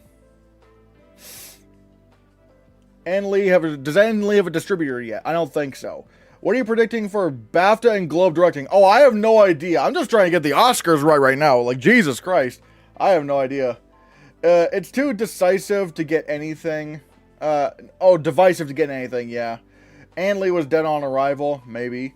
Surprisingly, I'm not chancing any big predictions other than dropping Accident a little bit around 8th or 10th at the Best Picture area. Yeah, even though I do think, maybe, but I still think, you know, it's getting director. When do we get September Oscar predictions? Well, I've been doing that, actually. Like, I did my Best Picture and Director and Screenplay predictions already. This upcoming week, I am doing actually, yeah, wait, it's Sunday. It's Sunday today. Tomorrow, I will be releasing my, my best, the acting and the acting and SAG ensemble, categories. I guess Knives Out movies are always destined to get TIFF top 3 no matter what, probably. They're crowd-pleasing movies. Frankenstein could win all 3 tech awards and still miss Best Picture. All the techs are absolutely stunning. I don't know. Because, again, the problem is, like, stuff like cinematography and production design are really tied into Best Picture. The last time a non-Best Picture film won production design was The Great Gatsby. Actually, the only 2 times in the expanded Best Picture era where they went past 5 nominees, the only 2 times a non-Best Picture film won production design were Alice in Wonderland, which the Oscars have like this thing for Tim Burton films in production design, and The Great Gatsby. Those were well past 10 years ago. It seems like they've kind of really doubled down on like it really feels like they've kind of doubled down on like Best Picture films. And with cinematography, I mean, yeah, one could say that Blade Runner 2049 won, but that was a unique situation where like you had Roger Deakins behind it, and that was his moment. So like, I think it's either winning makeup or bust, unless it's in Best Picture. If it's in Best Picture, then yeah, it could get nominated for like, you know, it could win production. Now, unless you mean costume design, because costume design and makeup, it could win those awards without Best Picture. That's not impossible. Like that's common, but yeah, I don't know about, well, maybe not common, but it does happen way more than like cinematography and production design. The Last Onion was also second runner-up, interestingly. Yeah, that is true. Now there's probably going to be 2 original screenplay films that don't get in the picture. I don't know. Original screenplay is still really, really competitive, and do not count out Accident getting in. Accident can absolutely get in. I mean, makeup, production design, costumes, by the way. Oh, okay, so makeup, production. The only problem is that, like, so 2 of those. It can win costumes and makeup without Best Picture, but I don't know about production design. You need to be in Best Picture for that. Without Anne Lee, Best Actress is more wide open regarding nominations. Probably, yeah. Holy shit. Yeah, exactly. You had Fraser winning actor in August as well. I know. It's crazy. BAFTA may lean more towards Hamnet, perhaps. Either Hamnet or Sentimental Value, because there's still a possibility of that, but yeah. Another occasion on which both runner-ups were Netflix films in 2022, they were Glass Onion and Women Talking. True. TIFF chose Chaos. They absolutely did. Gentle Film Edits. I don't think I've seen you here. Could it be that the international movies were excluded from the main category, even if they got more votes? From what I understand, they were not ineligible, but I think because of this new category, people just kind of like said, okay, well, I want to put as many movies as I can here, so I don't have to put these in the main category, which is stupid, but I think that's just people making that assumption. Hamlet's looking good. Yeah, Hamlet did very well here. Visual effects. Are you talking about no, Frankenstein's not getting into visual effects. I can tell you that right now. Now, apparently it is a little bit more visual effects heavy than I thought, but I was told that the visual effects in the film were, and I quote, ghastly. I was told they are ghastly. But I don't really see Frank. Now, granted, I've not seen it for myself, and I am nicer when it comes to visual effects than some people are, so I can't say for sure. But I've heard they're not great. I've heard the effects are not great. I mean, yeah, there's like more simple like background visual effects, but that doesn't really get you nominations. Like the more obvious visual effects from what I heard are not very good, but again, we'll have to see. I don't think Frankenstein's gonna get in. I don't think so. What studio has Frankenstein? Netflix. It's not winning cinematography, but I meant, yeah. I just don't think production design's happening, because that's very tied into Best Picture. I love the fact that original screenplay started out as a tight category, but after TIFF it became too loose, to the point to where a non-Best Picture film could make it into the Oscars. But it still is a tight category, because you still got Sinners, you still got Marty Supreme, you still got It Was Just an Accident, you still got Sentimental Value. I'm not great at what I have. Like, what do I have? Oh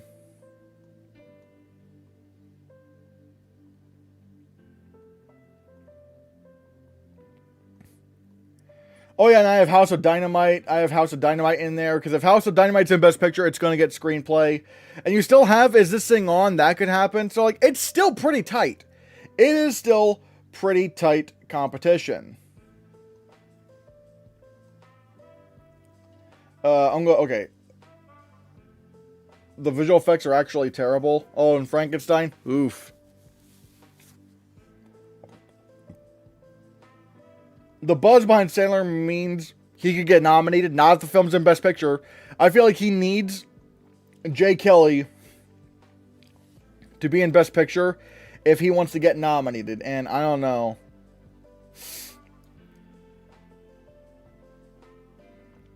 They might improve the Frankenstein VFX because they put it in theaters and on Netflix. Nah, like if they're as bad as we're hearing they are, and the movie is going to be coming out not very far off, I don't know how much they can really save it.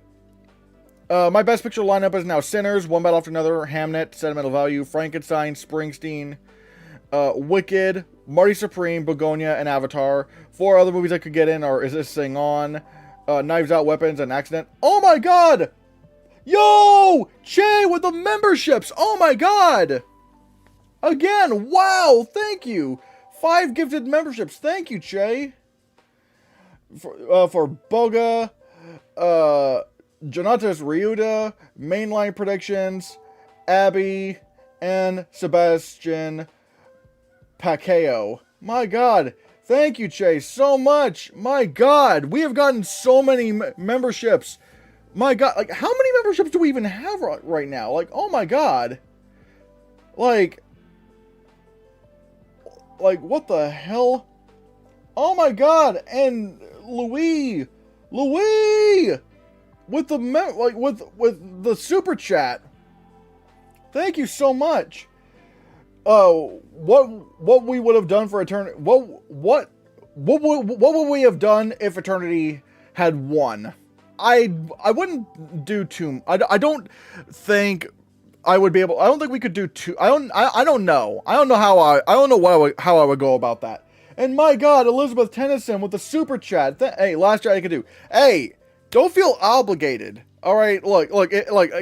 We live in an economy now where things can be really tight. If you don't have that kind of expendable income, hey, that's perfectly fine. But thank you anyway. But still, like, my God, we've done so well today. My God, thank you guys so much. Do you think Neon will make no other choice a higher priority than It Was Just an Accident? Now, I think they're gonna be really smart and try to campaign all 3. Yeah, unfortunately, yeah, rip Begonia. Oh yeah, Begonia's done. Begonia's done in Best Picture. I do wonder if Neon could pull on Lionsgate 2016, 2017. That's what I'm thinking. I'm thinking they could do that. They could probably do that. My God. 3 more chats. Oh wait, are we almost, wait. I mean, I guess, like, you know, yeah, okay, so yeah, I guess we technically only need 3 more super chats to meet the goal, even though we've gotten, like, 21 memberships. But yeah, if you guys want to send in some super chats to hit the goal, technically, then go ahead. We just need 3 more in the span of, like, 28 minutes, but, again, don't feel obligated, but I guess if you want to, that's fine. My God. TIFF said they are tiffing it today. My God. They are tiffing it. They're putting their whole tiffs out right now. I don't know what I'm talking about. Sentimental Value versus No Other Choice in international category. I think sentimental value will still prevail because it has the most above the line potential. It's probably going to get the most like acting noms. That's the thing. It's going to get more because like you got Renate Reinsva, you got Stellan Skarsgård, and you're probably going to get Inga and Elle Fanning. So it's like consider it's going to get so likely 4 acting nominations plus director and screenplay and picture. It's like that's like a lot. Like that's way like that's a lot, and it's not going to have like the Emilia Perez thing because Emilia Perez had like such a backlash from fans, like from audiences, and so I don't think that's going to be. I don't think sentimental value is going to replicate that because like sentimental value, like it's not facing backlash. It's just maybe general audiences aren't loving it as much as the Cannes audience, but they're still really enjoying it. Begonia may still have actress, which is her greatest aspect, but it's really difficult now. I will say, I still think Emma Stone could get into lead actress even if Begonia is not in Best Picture. Because, like, lead actress is so barren right now, so barren. Because I don't think Amanda Seyfried for Anne Lee is above her. I don't think Sydney Sweeney for Christie's happening. So like, I still feel like Emma Stone could still pull it off. East EVR says, I wouldn't say Begonia is done. Focus could get 2 films in. I don't know. I find it really hard to believe that Begonia is happening right now, especially with how TIFF is shaken up. Which film do you feel could pull off a Lost Daughter? 2 actors and screenplay? I have no idea. The second focus film is Anemone. And again, we'll have to see how that goes, but I'm not sure. I forget what film festivals that's gonna be in. Bye, Begonia, bye! I honestly should make that a... Why have I not made that made that an emoji? Have like a bye...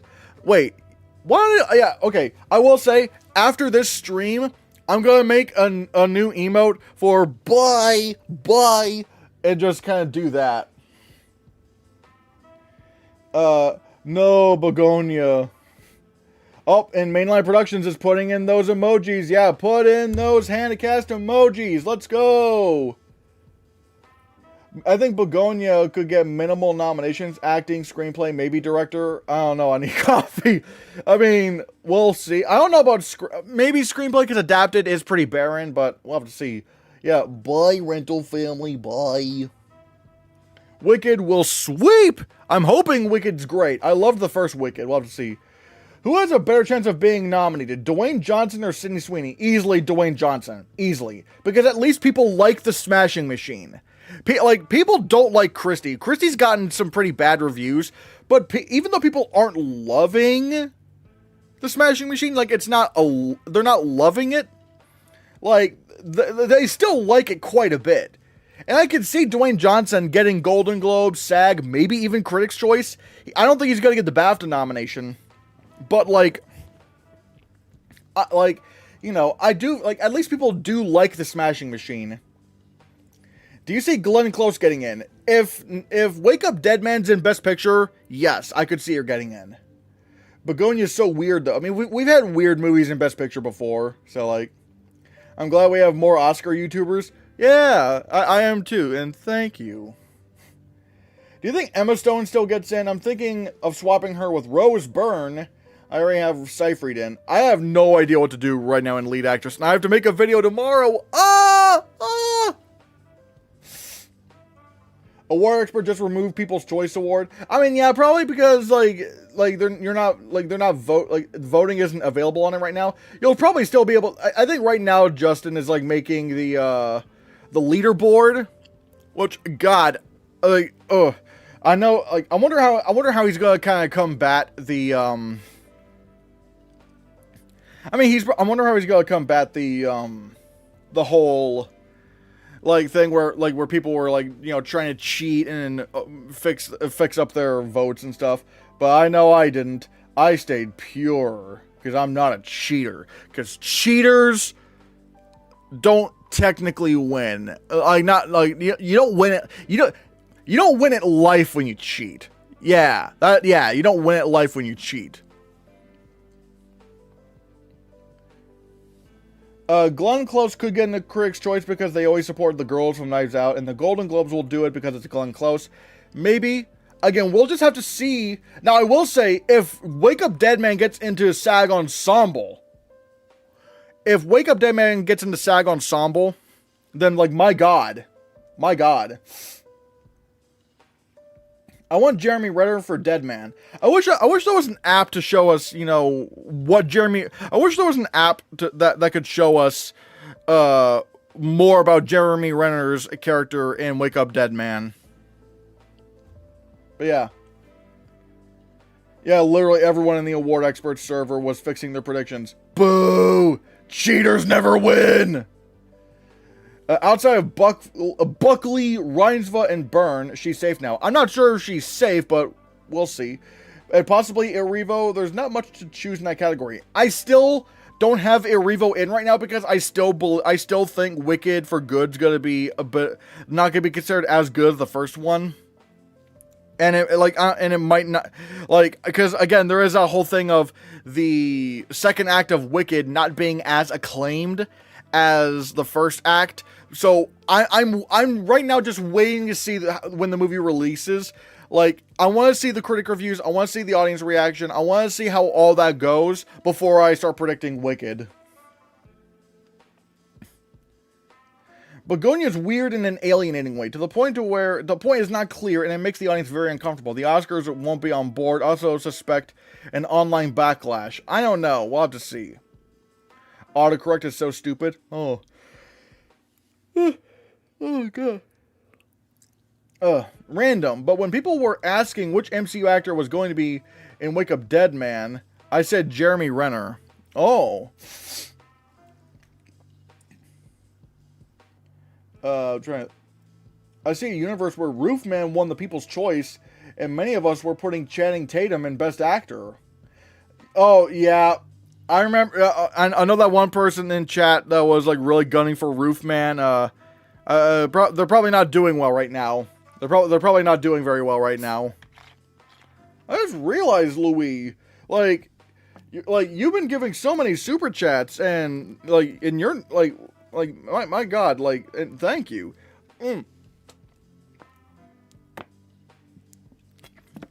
I mean, well, you know, I mean, this isn't a super chat, but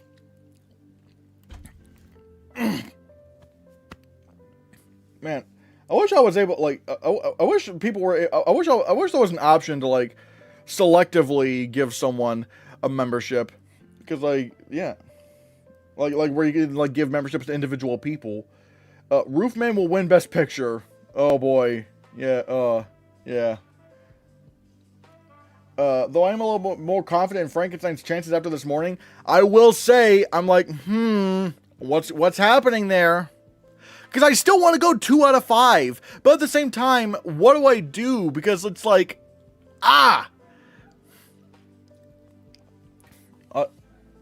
I want to be a member. I mean, yeah, my God, yeah, like, yeah.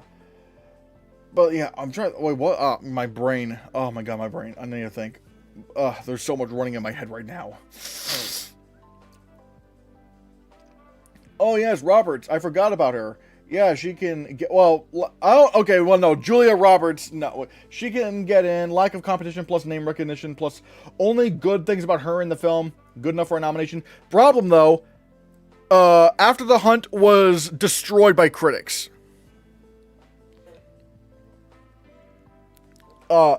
People do not like After the Hunt. If the movie was like responded to remotely better, then like maybe. But the problem is she's gonna end up like Hugh Jackman in The Sun. You know, like everyone thought he was gonna be in. But then the reviews came out for the film, and the reviews were very bad. I think the reviews are low and are going to keep, even if it's like not a lot of competition. I still feel like Julia Roberts is not happening because the reviews are just not great. Chloe Zhao is upside down in the live stream now. Good God, what is with the, like, yeah, I'm looking at this in the Oscar Expert server. What is with this fuck-ass, like, TIFF stream? Like, how are they screwing up this bad? Hold on, I want to show you guys. Okay, I need to show you, like, in case you don't know what's going on. Hold on a second. Jesus Christ, what are we doing?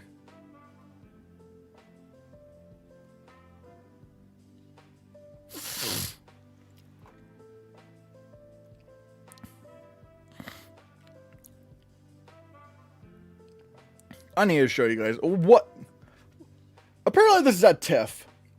What is this? What are they doing right now? Like, how are they screwing up this badly, man? Like, what? Oh, and and wait till you see the stage. Wait till you see what's on, like how this situation looks on stage. My God.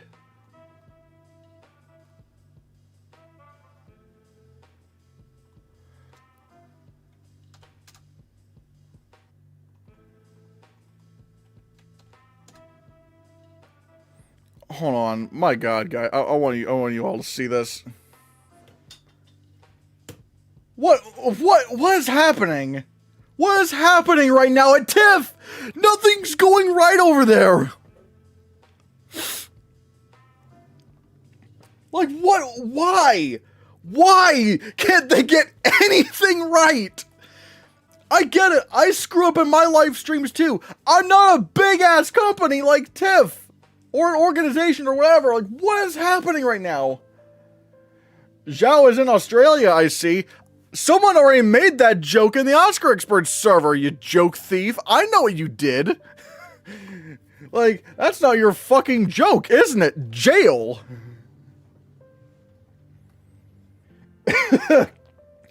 Oh, what the hell? This is... something wrong isn't right. This was a award show. Canadians are down bad, y'all. I don't know what's going on. Sherry Sugar, oh my, hello. Yeah, morning, late but catching up. These fall festivals this year. Poor Chloe being upside down. Yeah, like 30 minutes late. They sent the press release of the winners too early. They started off the stream with no audio, and now Chloe Zhao is upside down. Like, God damn, what is happening right now? Can't wait for the memes. Oh my God, Jesus Christ. I don't know what's. Everything's set right to go wrong. That is true. That is true. I cannot believe this. Blame Canada, blame Canada. It seems that everything's gone wrong since Canada came along. Blame Canada, blame Canada. They're not even a real country anyway. Some could have been a doctor or a lawyer, rich and true, and said he burned up like a piggy on the barbecue. Should we blame the matches? Should we blame the fire? Or the doctors who allowed him to expire? Heck no! Okay, I need to stop. After the TIFF ceremony, we felt like Chloe Zhao right now. Yeah, that is true. We are all Chloe Zhao.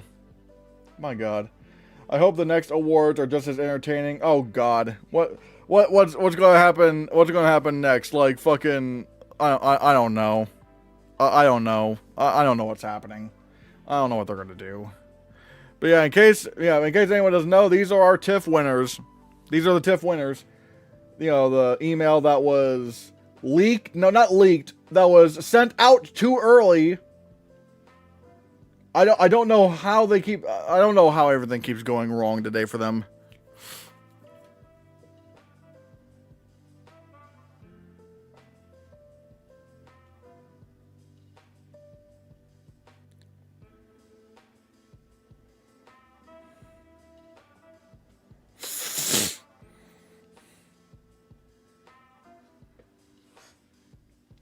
Nothing to do with it, but blame Canada as one of the most inspiring nominations of the Oscars history. I mean, yeah, like Blame Canada getting in for Best Original Song, making Trey Parker a Oscar nominee is really, really funny. Even though it's kind of funny because like Matt Stone was not a writer on the song, so he did not get nominated. So yeah, but like, but yeah, and then having like Robin Williams perform the song on stage, that was amazing. That was amazing. The copyrights are more like copy wrongs. Hold on, wait, everybody. I got like, we gotta honor this. We gotta honor this hilarious joke. Hold on. Are you guys ready for some? Are you guys ready for some knee slappers?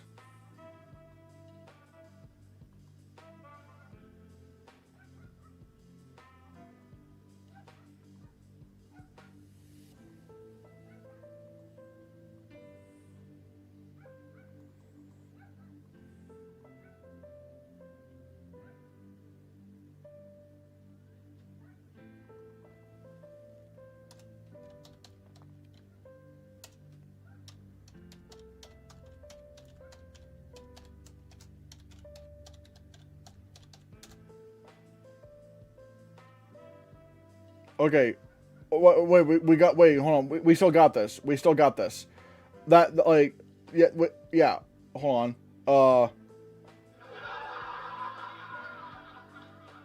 Oh, wait. Oh, shit. Ah, damn it. Hold on. Yeah, wait. Oh, no, wait. Yeah. God, that bit died so fast. Oh, my God. TIFF killed rental family and is laughing over its dead body. Exactly, it is dead. Rental family's gone. You copied this joke from Kadikarus. What? We don't like joke thieves? No, we don't like joke thieves. No. Yeah, punch. Exactly. We punch joke thieves here. It's so funny. Chloe Zhao was the brutalist Statue of Liberty. Oh, yeah. Are you an Oscar expert member? What is your letterboxd? My letterboxd is the Hannahcast. You can find me most places at the Hannahcast. Ouch. Ouch. Exactly, yeah. That's what happens when you steal jokes on the Hannahcast channel. You get punched. You get punched.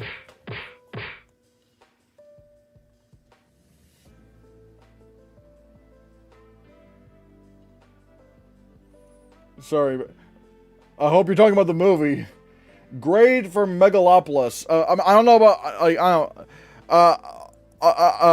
like, I'm trying, like, I can't think of the grade right now, but all I will say is Megalopolis sucks. It's a bad movie. Yeah. So in conclusion, which films died at all the film festivals? Rental Family died. The Testament of Anne Lee died. After the Hunt definitely died.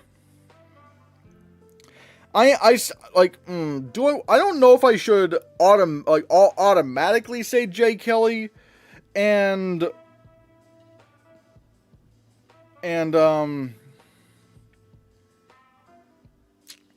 Begonia died.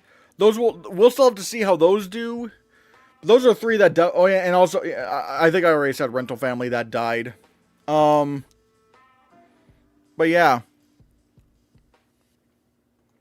With how weak lead actress is, I'm curious how they're going to fill the slots into the Golden Globes. I mean, yeah, that's one where maybe, Julia Roberts could get in out of complete lack of competition. So perhaps.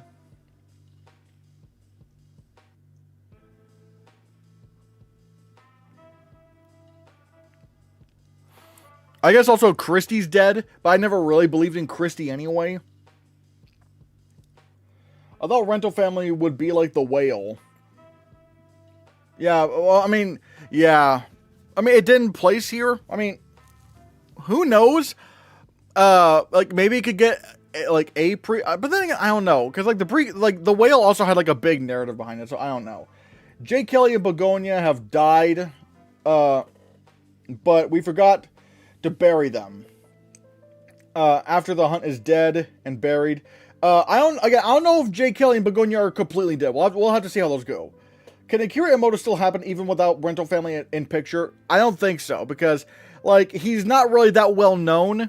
So I feel like he needs the Best Picture nomination for Rental Family to get into supporting actor. Like, if he were, like a big, like, Hollywood legend, maybe.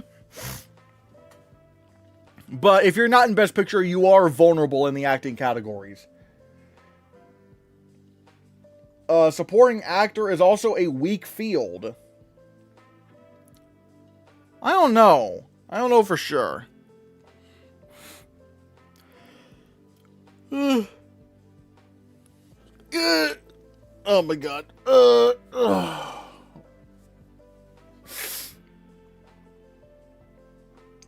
My god.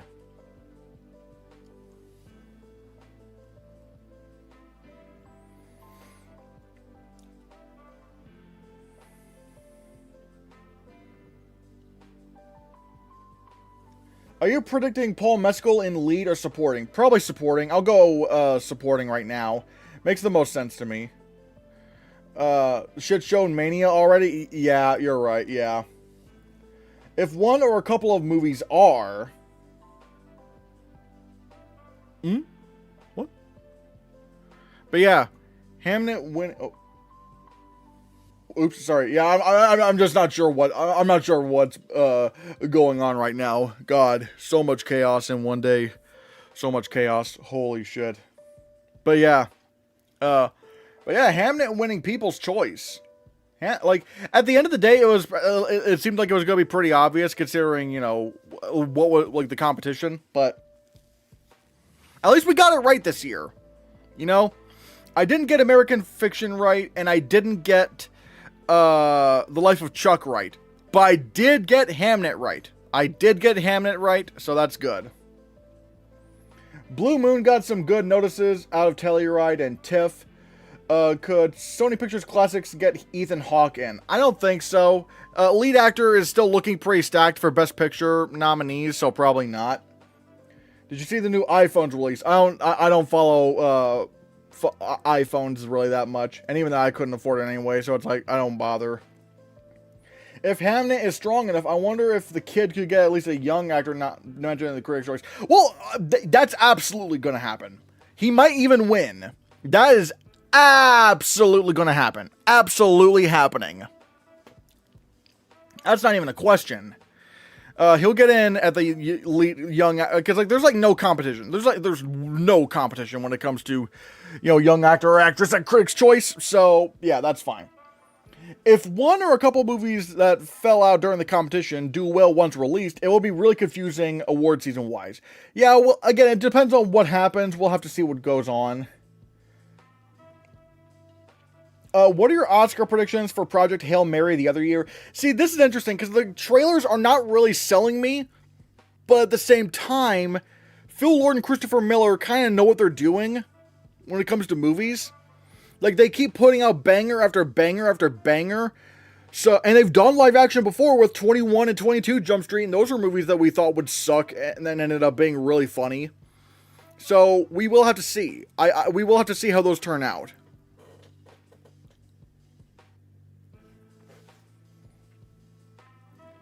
Is Jesse Plemons done? I'd probably say so, yes. If Begonia's not in Best Picture, he's not happening. What about Miles Caton and Chase Infinity? Maybe, I mean, like, yeah, like, maybe. I mean, if these two are in, like, the Best Picture frontrunners, then, yeah, I think they could happen. Yeah, maybe. Jesse and Emma and Yorgo could still happen, even if not in Best Picture. Not Yorgo in Director. Well, no, like, not, maybe, if you're talking about adapted screenplay, maybe. That's a big maybe, though. Emma, very, very possible, because, like, the Best Actress is, like, very weak right now. But Jesse Plemons, I just don't know. I just don't think so. Like, lead actor is really tough right now for Best Picture films, and, like, big, showy performances, so I don't know if he's going to happen. Why very little buzz about Willem Dafoe? Because late fame... It showed at the film festivals, No one cared about it, and it didn't really get that great reviews, so yeah. If Anne Lee is acquired by Netflix as rumored, should we consider it Netflix's top awards film? Probably not. I've even heard that it's just not an awards film whatsoever.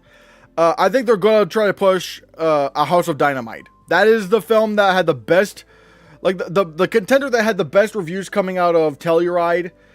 So I think it could be just, I think Dynamite could just happen. Can the child actor from Hamnet happen? I heard very good things about him. If you're talking about at the Oscars, no. Because child actors just don't really get nominated for Oscars these days. It's so weird. Like, you know, the kid from Jojo Rabbit didn't get nominated. The kid from Belfast didn't get nominated. Gabriel LaBelle did not get nominated for The Fabelmans. So it's like, yeah, like young actors just have a very, very... Also, Jacob Tremblay for Room couldn't even get in. So that's the problem. It's very, very hard. I wish they would give Willem Dafoe an honorary Oscar. He deserves it at this point. I don't know how to feel about the honorary Oscars because it's not. I feel like it's better to win a competitive Oscar because it's like, you know, it really shows wow like that. But like I don't know, the honorary Oscars kind of feel like an IOU kind of deal. I don't know.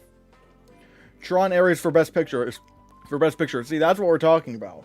The last kid nominated was the one from Beast of the Southern Wild, right? Yeah, Quvenzhané Wallis. Yeah, I think she was the last child actor to get nominated. And I remember, like, that was also the year where, at the time, we had, like, the oldest acting nominee in Emmanuel Riva, and for lead actress, and the oldest, and the youngest lead actress nominee with Quvenzhané Wallis.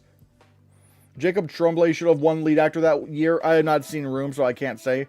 Deserved to. Oh, Quvenzhané Wallis. I need to see Beast of the Southern Wild.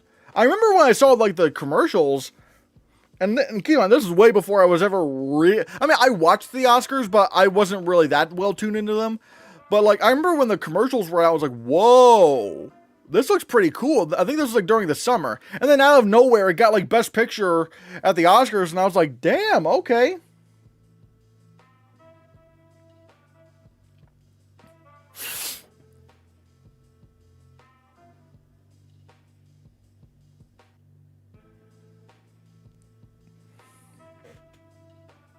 But yeah.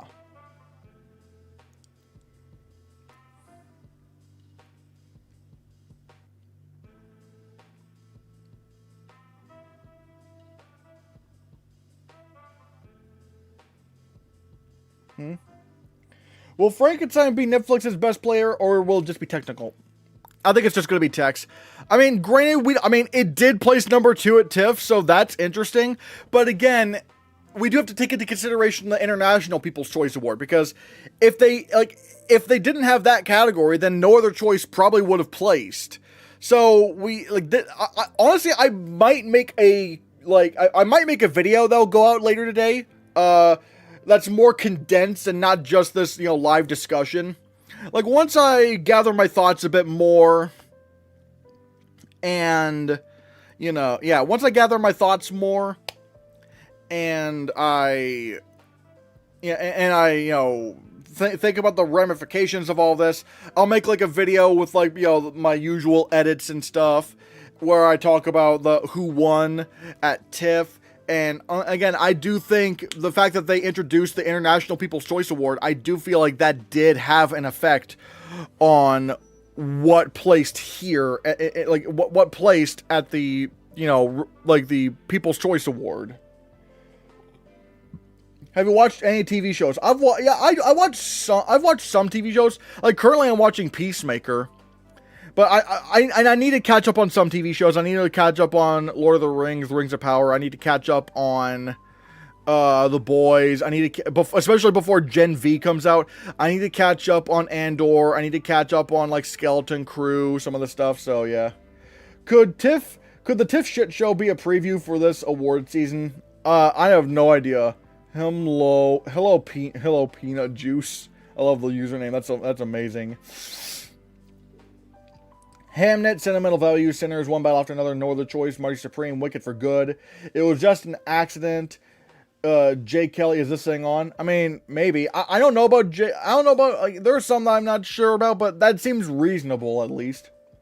To Netflix, Frankenstein is massive. They will obviously campaign it more than any other film. We just need to take that into consideration instead of just saying it's a remake of a monster movie. But the fact that it is a remake of a monster movie, I feel like is a pretty big deal. And again, yeah, it technically placed here at TIFF, but again, I feel like the International People's Choice Award had something to do with that. Because again, if they did not introduce the International People's Choice Award, I actually do think No Other Choice would have made the top 3.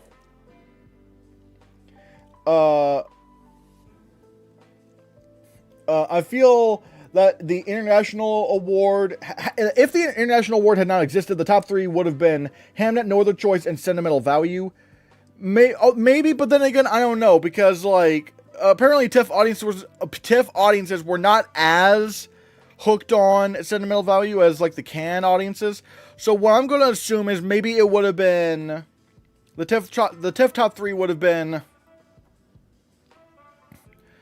Hamnet, No Other Choice, and Frankenstein. I think that's what would have been the top 3. Fun fact, Adrian Brody has 3 Oscar records. He is the youngest Best Actor winner for Pianist, and longest performance to win lead actor for The Brutalist. Also the longest acceptance speech. Oh yeah, I knew that. Yeah. I would recommend The Pit. I've heard good things about The Pit. I need to watch The Mandalorian. Oh, The Mandalorian. Yeah. I really liked it. I didn't think season 3 was that bad. I mean, granted, I do feel like it was the weakest season because it's like they kind of already concluded the story with, you know, returning Grogu or like with letting go of Grogu. So I feel like they kind of already did. So then they had like this new mission, but it didn't really feel like as urgent. I feel like if they, like the Mandalorian should have just been this journey, like it should have just been this whole journey of getting Grogu back home, you know? Have you seen Supernatural? I have not. Do you consider your videos family friendly? Well, I curse a lot, so probably not, but I mean, you know, I don't know. I don't think I'm a bad influence on kids, probably, but I don't really intend for kids to watch. Fuck. Ah, man. Hold on. Wait. Oh, man. Wait for this hilarious joke. Oh, boy. Hold on. You mother.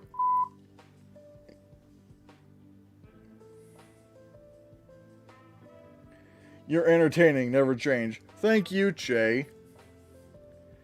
When will you believe in Frankenstein? If it performs if it does like as well as The Substance did at the Globes, like let's say picture, director, screenplay, then I'll take Frankenstein seriously. But we'll have to see.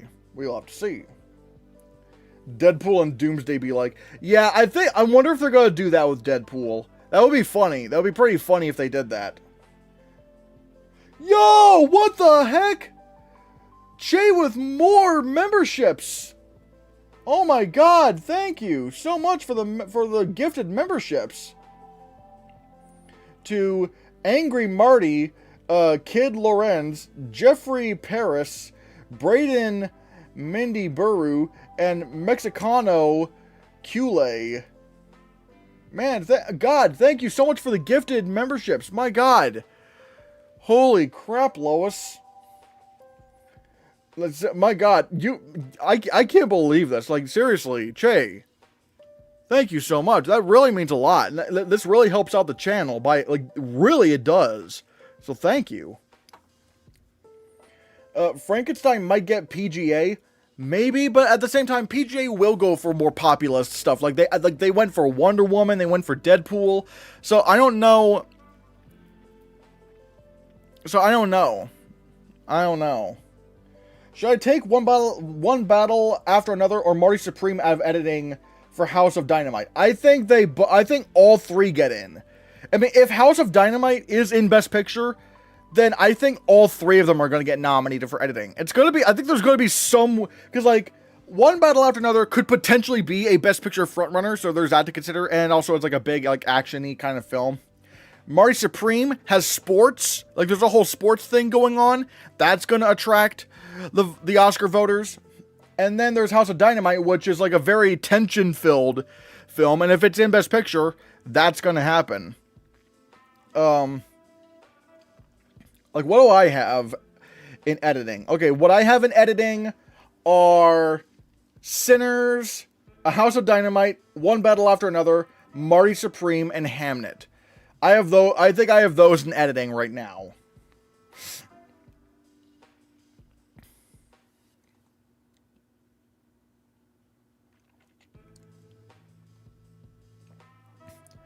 I can't take Hamnet, Sinners, or Sentimental Value out. Well, yeah, I do think Sinners is in. I think Sinners, like, that's easy to put into editing. But, however, I don't know. Sentimental Value could be put out. It could be out of editing. Could One Battle After Another win editing with Sinners winning picture? Maybe. That's not impossible, to be honest. Although it is, granted, we have had like 3 Best Picture winners in a row win editing.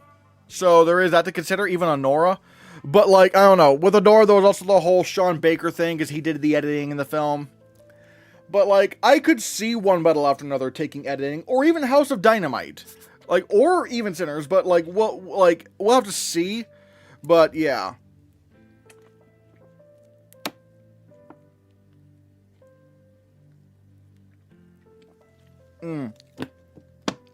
And I could even see a world... where potentially Marty Supreme wins editing because it's a sports thing. Again, there are so many things that could happen. There are so many things that could happen right now. So, yeah.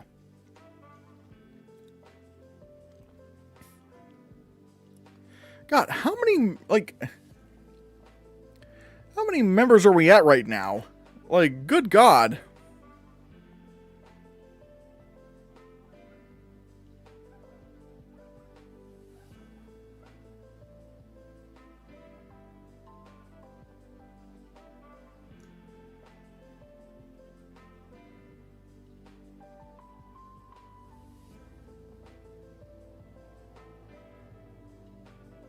Wait, what the hell? It's not even showing me, like, YouTube Studio isn't even showing me, like, you know.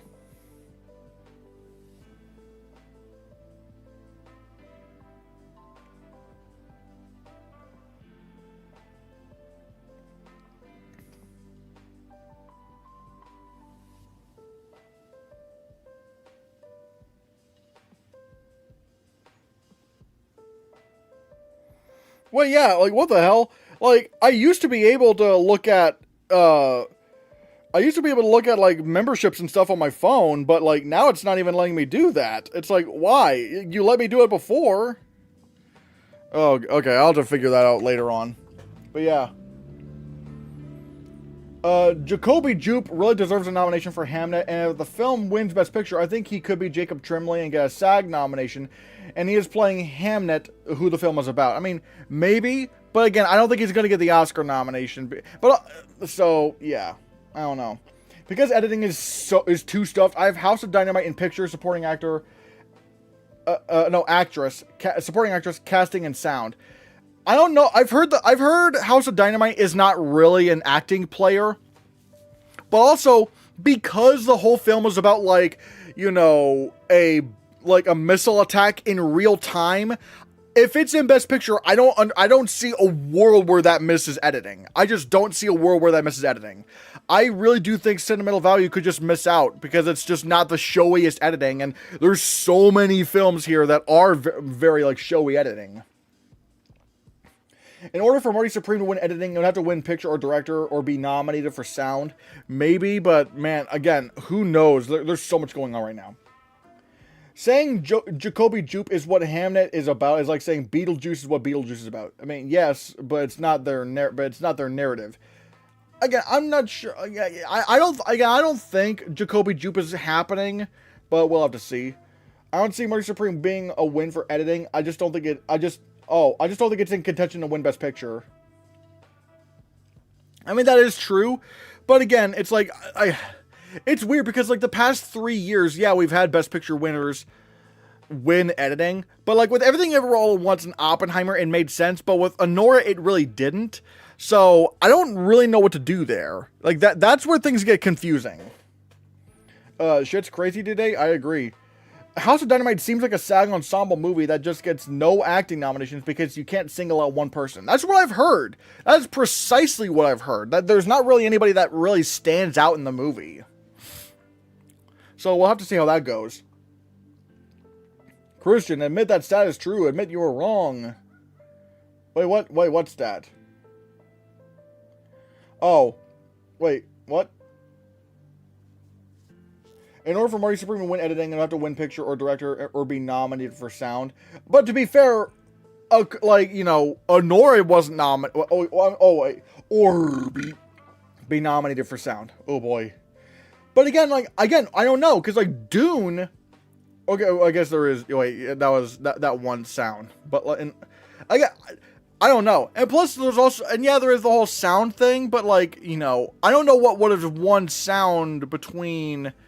You know, 1917 and Ford v Ferrari if there was one category. I mean, maybe it would have been Ford v Ferrari if it went editing. But again, I don't know. Like the editing categories the editing and sound categories have been so chaotic in the past few years. I have the Smashing Machine in casting and makeup. Maybe definitely makeup. I don't know about casting, but maybe that's not impossible. Sinners has very good editing, but doesn't have Everything Everywhere All at Once or Oppenheimer level editing. I have it winning because of Anora and the fact that the Oscars love to vote for the favorite film everywhere. True, but at the same time, if one battle after another becomes the frontrunner for editing, that could win. That could win editing, probably. It's not about winning sound. That stat says that you can win editing with just a sound nomination. Wait. With just a sound nomination. Wait, no, you're not gonna try to do F1, are you? Because there's no way F1 is winning editing without Best Picture. No way. Sorry, I just joined. I didn't get to hear your thoughts on Frankenstein. I will say Frankenstein making it to the TIFF top 3 is interesting at second place. But I will say, like, again, that's the thing. It's like, because they have the international award at TIFF, it makes things very complicated. Because it's like, you know, it makes things a little bit complicated because of it makes things complicated because of, you know, like the fact they're kind of splitting things up now. It's like, I do think No Other Choice would have made it to the top 3 if there was if they did not separate People's Choice from International People's Choice. I will say, I gotta use the bathroom. I will be right back, but don't go anywhere. Okay, I just gotta use the bathroom.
I scared you. But yeah. Yeah, now we're back. F1 winning sound, absolute joke. I mean, yeah, like, I don't think F1's winning sound without a Best Picture nomination. I would agree with that. Is there a film this season any of you guys are rooting for? Or a particular individual award-wise? Well, right now I'm rooting for Sinners in Best Picture. K-pop Demon Hunters for Best Animated Feature. I really hope that happens. I don't know if it happens, but I really, really hope so. I really hope so, because K-pop Demon Hunters was fantastic. Wait, I'm pretty sure the international films are still eligible for the normal awards, and also since 2014, at least 2 of the films from the TIFF Top 3 have gotten into Best Picture, and I don't think it'll be Knives Out. Yes, I mean, yeah, technically, the international films are eligible, but I think the thing is, like, people are trying to, like, I think what people are doing is that they're trying to spread the, I think people we're trying to, like, spread the love with their TIFF votes to give as many movies awards as possible. And so, even though technically No Other Choice is eligible for the International People's Choice Award, that making the distinction between international and People's Choice, it's like, I feel like that just kind of like subconsciously made people go, oh, okay,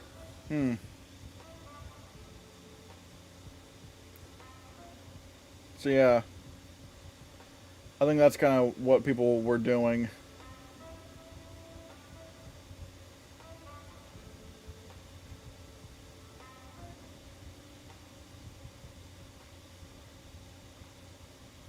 Oh, dang. It looks like YouTube is just, like, completely screwing up today. No, oh, wait. Wait, is it? Like, I mean, not for, like, live streaming, but it looks like the just layouts are just not going over well.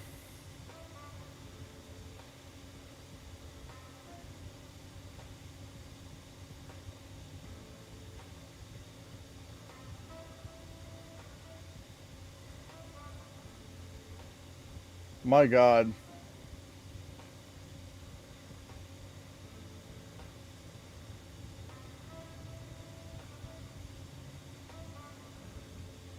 I mean, if F1 was nominated for editing and sound, I guess it would be possible, but very unlikely since it wouldn't get nominated for editing without a picture nom. I mean, yeah, and again, it's like, it's not impossible for non-Best Picture films to get into editing, but usually those are films that are like top 15 for Best Picture anyway. You know, like Tick Tick Boom or I, Tonya. You can't say K-pop Demon Hunters needs to win when it's the only film out of most of us have seen so far. I've seen Neja too, and despite it having a low chance of getting nominated, I would vote for it over K-pop. But I mean, like, I'm still rooting for K-pop Demon Hunters because, like, I think it's, like, one of the best animated films of the decade right now. Like, if we're talking about, like, yeah, of, like, the 2020s, like, K-pop Demon Hunters is really high up there for me. And so, but again, I think I'm still worried that, like, voters are not going to want to watch it because they'll think it's, like, too, Gen Z coded. But I don't know. What is screwing up? What is YouTube screwing up more than the YouTube TIFF live stream? Just stuff like layout and stuff. Like, I was trying to look at a little function on the YouTube Studio app, but it's not doing that. Oh wait, now it is doing that. Okay. So yeah, something's going on with YouTube right now. Something's going on. I have one battle after another winning editing because it could be in editing and sound if it was a contender. If it's in sound, it could win editing. If it wins director, it could win editing. If it wins picture, you know. I mean, yeah, if one battle after another... if one battle after another were winning... I guess it could also win sound and editing without winning picture. But at the same time, it would be weird if like Sinners didn't also win sound, because it's also like a music film and an action film in a way, so it's so weird.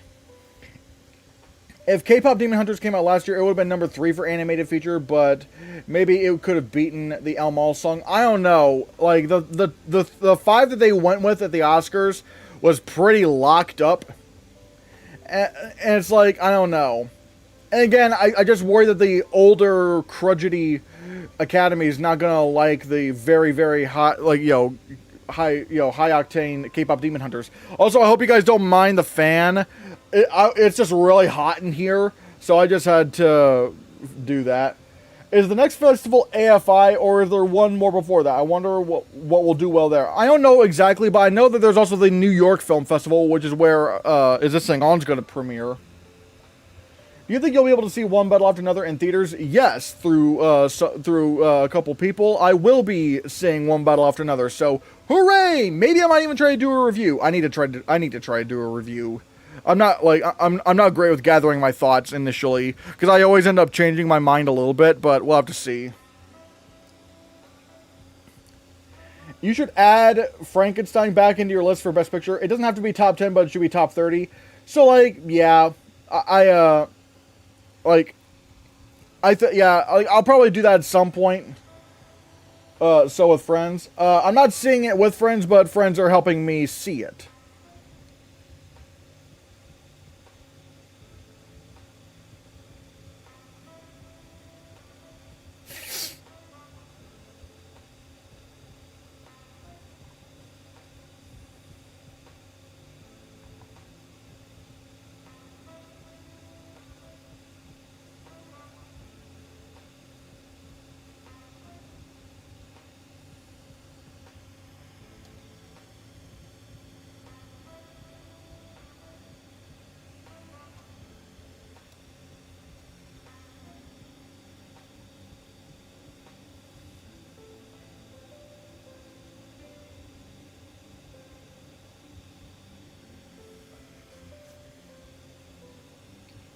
But yeah, this fall movie season is one movie after another. Exactly. Did you watch the Netflix French film about a shark in the river Sena? Honestly, better than Emilia Perez. No, I have not. Any chain cinemas near you? I mean, I have to take a bus, but there is Cinemark. But I have to take a bus to do that. If One Battle After Another was at TIFF, do you think it would place? Probably, yeah, maybe. I'm seeing One Battle After Another at an early screening on Tuesday in IMAX 70mm. I'm so hyped. Let's go. I don't think there's really any IMAX 70mm screens near me, so yeah. Leo doesn't miss when it comes to Best Picture. Yeah, like his films actually do tend to get into Best Picture, to be honest. Yeah. Neither does PTA. Maybe we shouldn't have doubted PTA all along. Maybe we shouldn't have doubted PTA all along.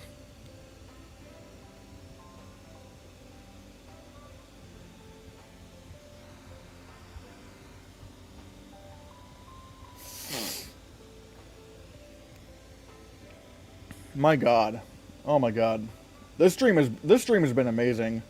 Do you think Licorice Pizza would have made it in 5? Maybe. Because I can already see the 5 right now. Oh, actually, wait. Because Coda would not have made it into a list of... Actually, wait. Would Coda have made it into a list of 5? I'm not sure. It did win Best Picture. But at the same time, the idea of it winning Best Picture didn't come until... I don't know. Ooh. Code, honestly, because it only got 3 nominations, but it's like, the fact that it won, maybe it would have, I don't know, like, I have to assume that it would have, like, would it rank high, like, high in the top 5? Like, I don't know, it's kind of weird to think about. Roast my award expert. Oh, maybe. We'll see. I'm also just trying to catch up with chat as well. Is One Battle After Another really political? I mean, I think for what Weber claimed he couldn't watch it because of that right-wing guy getting shot. Oh, I hope he didn't just spoil the movie. I hope you mean just some random right-wing guy. Oh wait. No, you're talking about you're talking about Charlie Kirk. Like, it's probably going to be political, but it's like, I think it's going to be the right kind of political for the Academy, so probably that. Okay, yeah, IRL. Okay, yeah. Alright.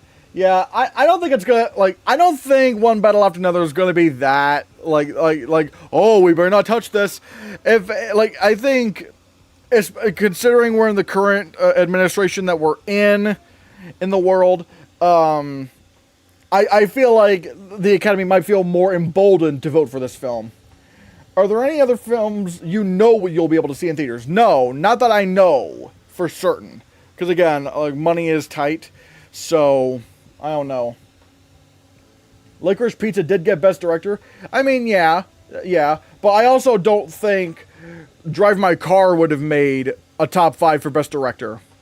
So maybe the top 5 would have been, in no particular order, Power of the Dog, Belfast, Dune, Licorice Pizza, and West Side Story.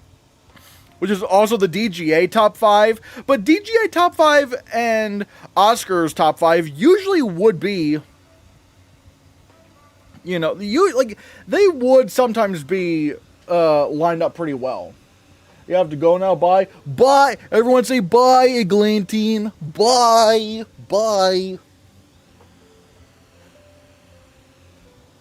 Ooh, that would have been interesting. If Coda didn't make it in the top 5, then The Power of the Dog would have won Best Picture. I mean, probably. But then again, would Coda have made it into a top 5? I mean, it was very crowd-pleasing.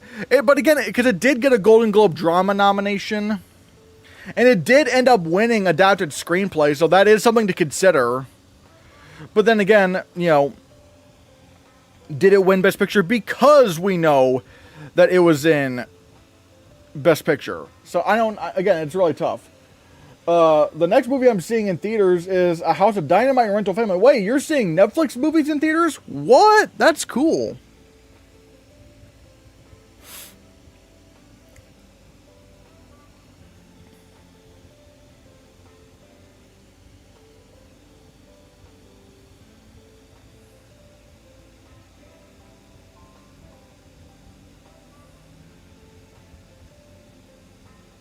But yeah.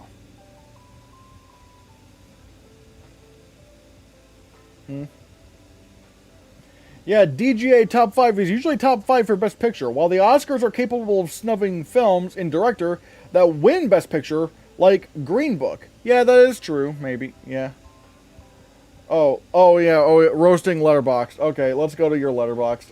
Let's roast you on Letterboxd, let's see. What the? Oh, wait, wait.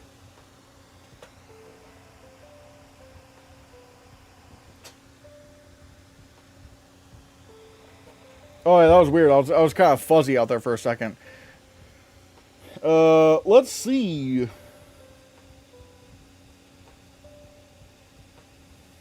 Uh-oh. Oh, hold on.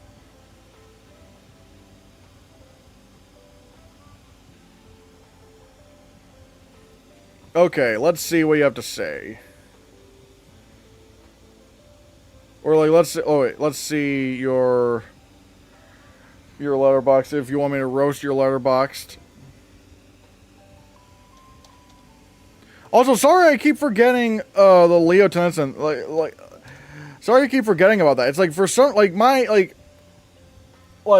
kind of have a bit of name blindness sometimes, and most of the time I only kind of remember I only see the YouTube username. So sorry if I keep getting that wrong. Wait, what am I doing? Okay, every film goes down a stars. 5 stars, 4 stars, 3 stars. Oh boy. Let's see what you have in your predictions.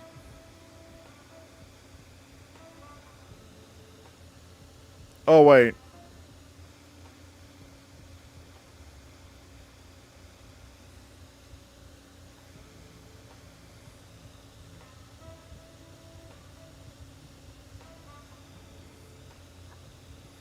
Alright, let's see what you have. Oh, there's Jay Kelly. Yep, there's Jay Kelly. I feel like no other choice maybe would get... that's tough. Oh, no, not Sinners missing out on... Wait.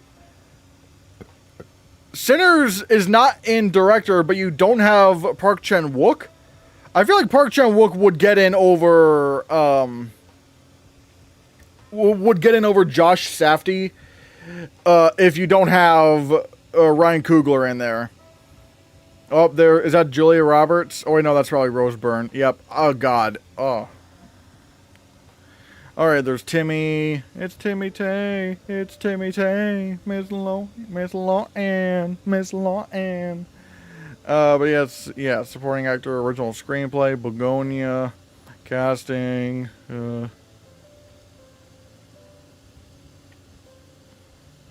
Wait, what the? Jesus Christ! Like, I don't think Hamnet would win cinematography or production design or costume design because, like, it doesn't really seem to be that kind of grand scale and also not editing. I don't know if it would do that. Visual effects, all right. Yeah, alrighty. Yeah, there's some picks that I wouldn't go for, but well, yeah. Critics love The Power of the Dog, but the audience's score was very low. A lot of people turned on it, which worked to Coda's advantage. Yeah, that's true. I wonder if in a 5 nominee world, if Belfast could have won. I wonder if Belfast could have won, or if Coda could just squeeze into the top 5 for Best Picture. I don't know.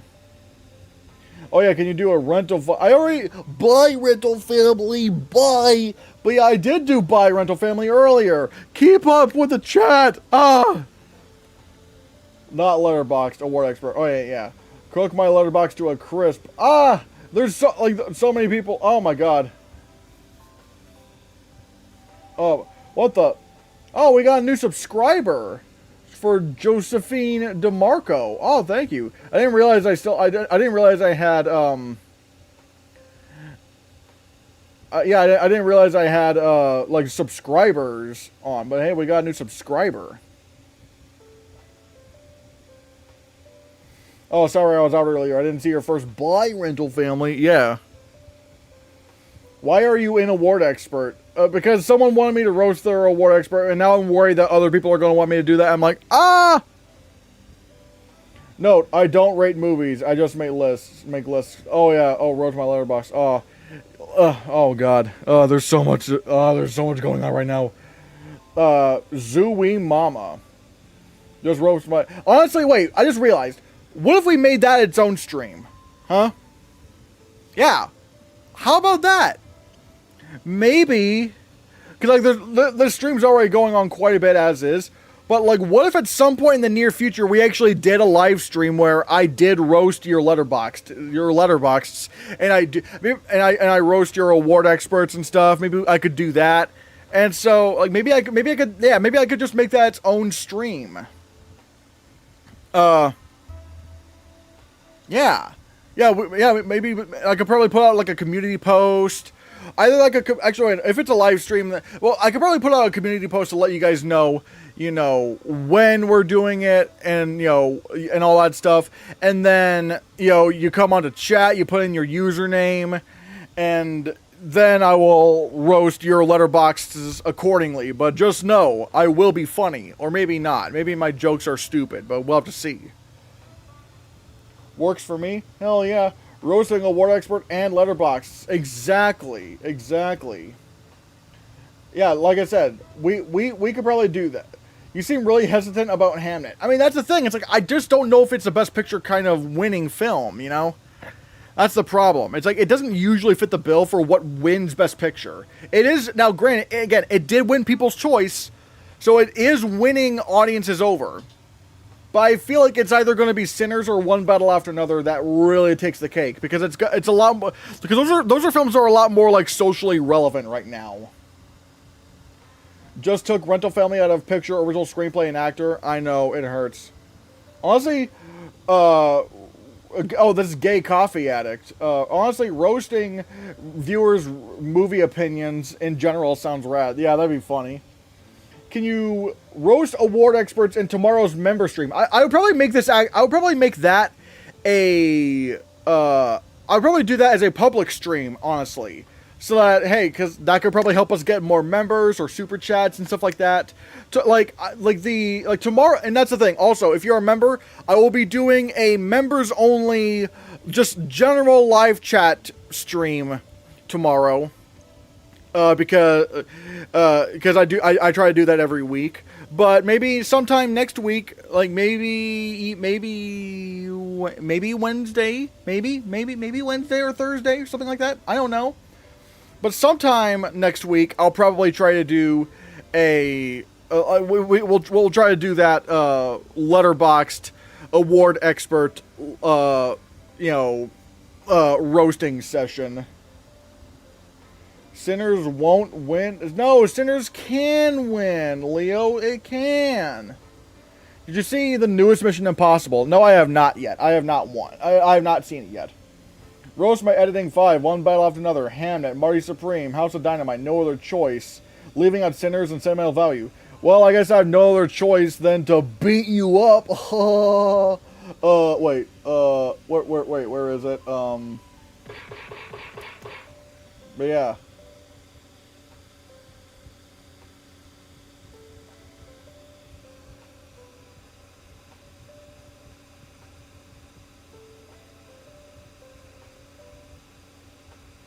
What the? Oh, I hope this works out. Oh, wait, okay, so the stream is still good. Stream is still good. Okay, cool.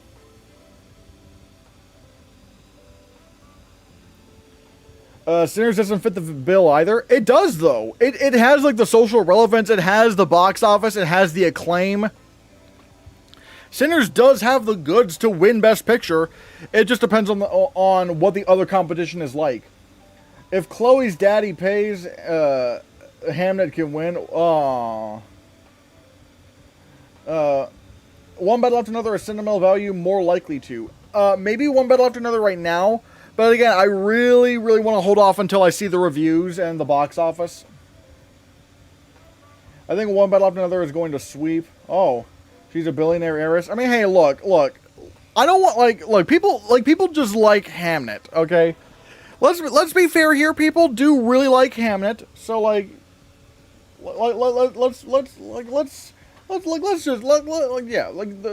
it seems like Chloe Zhao's movies just really appeal to people. Will you see The Long Walk? Probably not in theaters. I don't have the money for that.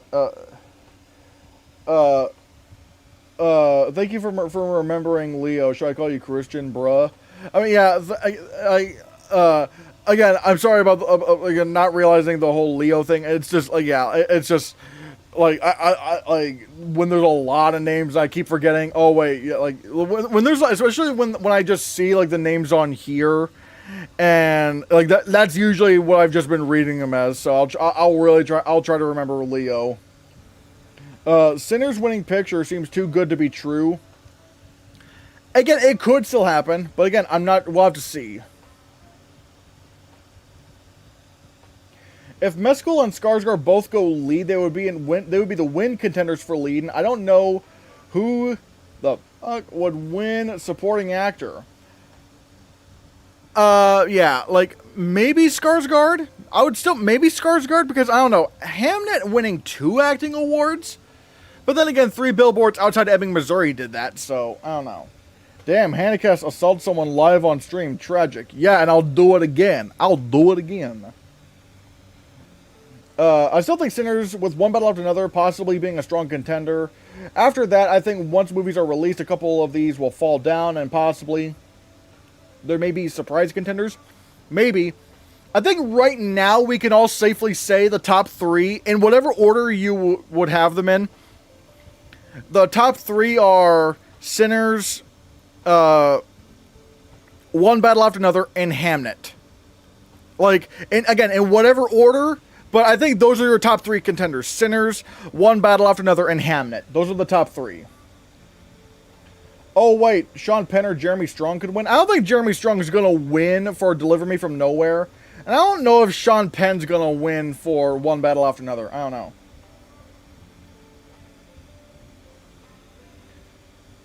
Can I request interviews? What do you mean by that, Somar? What do you mean? I just feel like similar to last year, no one is going to be on the same page between critics, audiences, and award shows.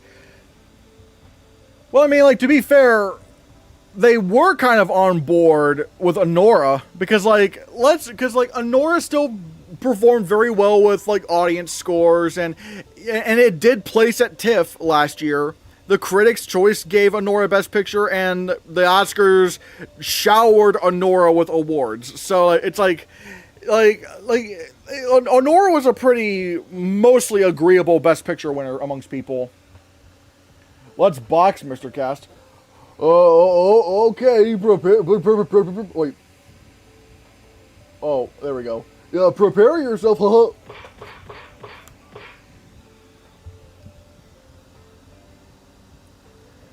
Do you think Trier could miss DGA? Maybe. I mean, could? Yes. Will? Probably not, because I feel like, again, Sentimental Value is just going to do very well above the line. A lot of, like, I think Sentimental Value is going to get some SAG love. I think it's going to get a lot of SAG love. So, if it's going to get SAG love, it's probably going to get some director love as well.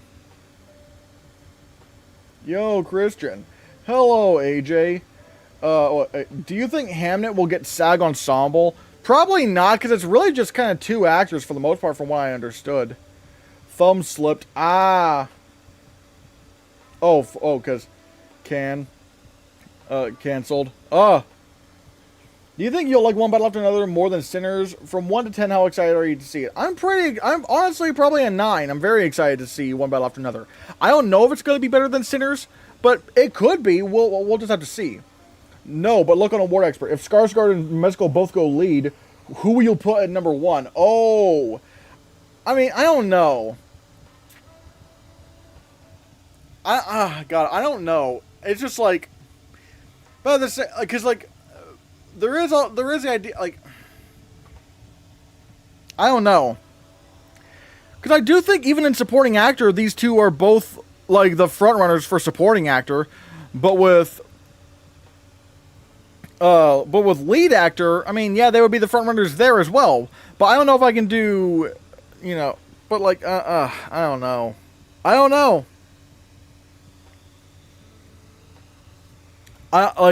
It's just tough. Are you class of 2018? Yeah. Every year I get disappointed. This year I'm just enjoying the show and having no real faves. I mean, I think it's going to be good for me this year because like the 2020s have been weird because like it's kind of like a downward loop of like, oh, I like this Best Picture winner, but then I don't. Like, I didn't like Nomadland, but I did like Coda. I didn't like Everything Everywhere All at Once, but I loved Oppenheimer. And then I don't like Honora. So this year, I'm probably going to like the Best Picture winner. Bro, Hamnet is not 2 actors. That's actually one of the most inaccurate things I've ever heard. The ensemble is around 7 people. But I've heard the ensemble is not like prominent. It's not a prominent ensemble. Many are giving the actor that plays Hamnet a lot of praise too. I mean, yeah. But again, I'm just saying, it's like from what I've heard, it's not like the most ensemble-y kind of film.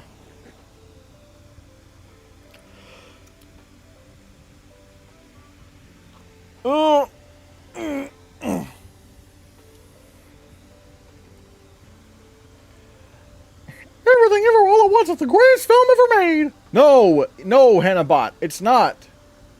No, Hannahbot. No.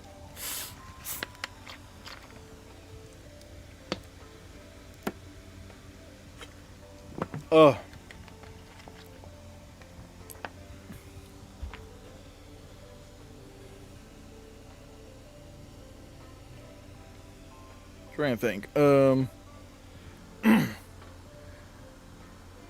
Why is the Hannahbot telling me no, Hannahbot?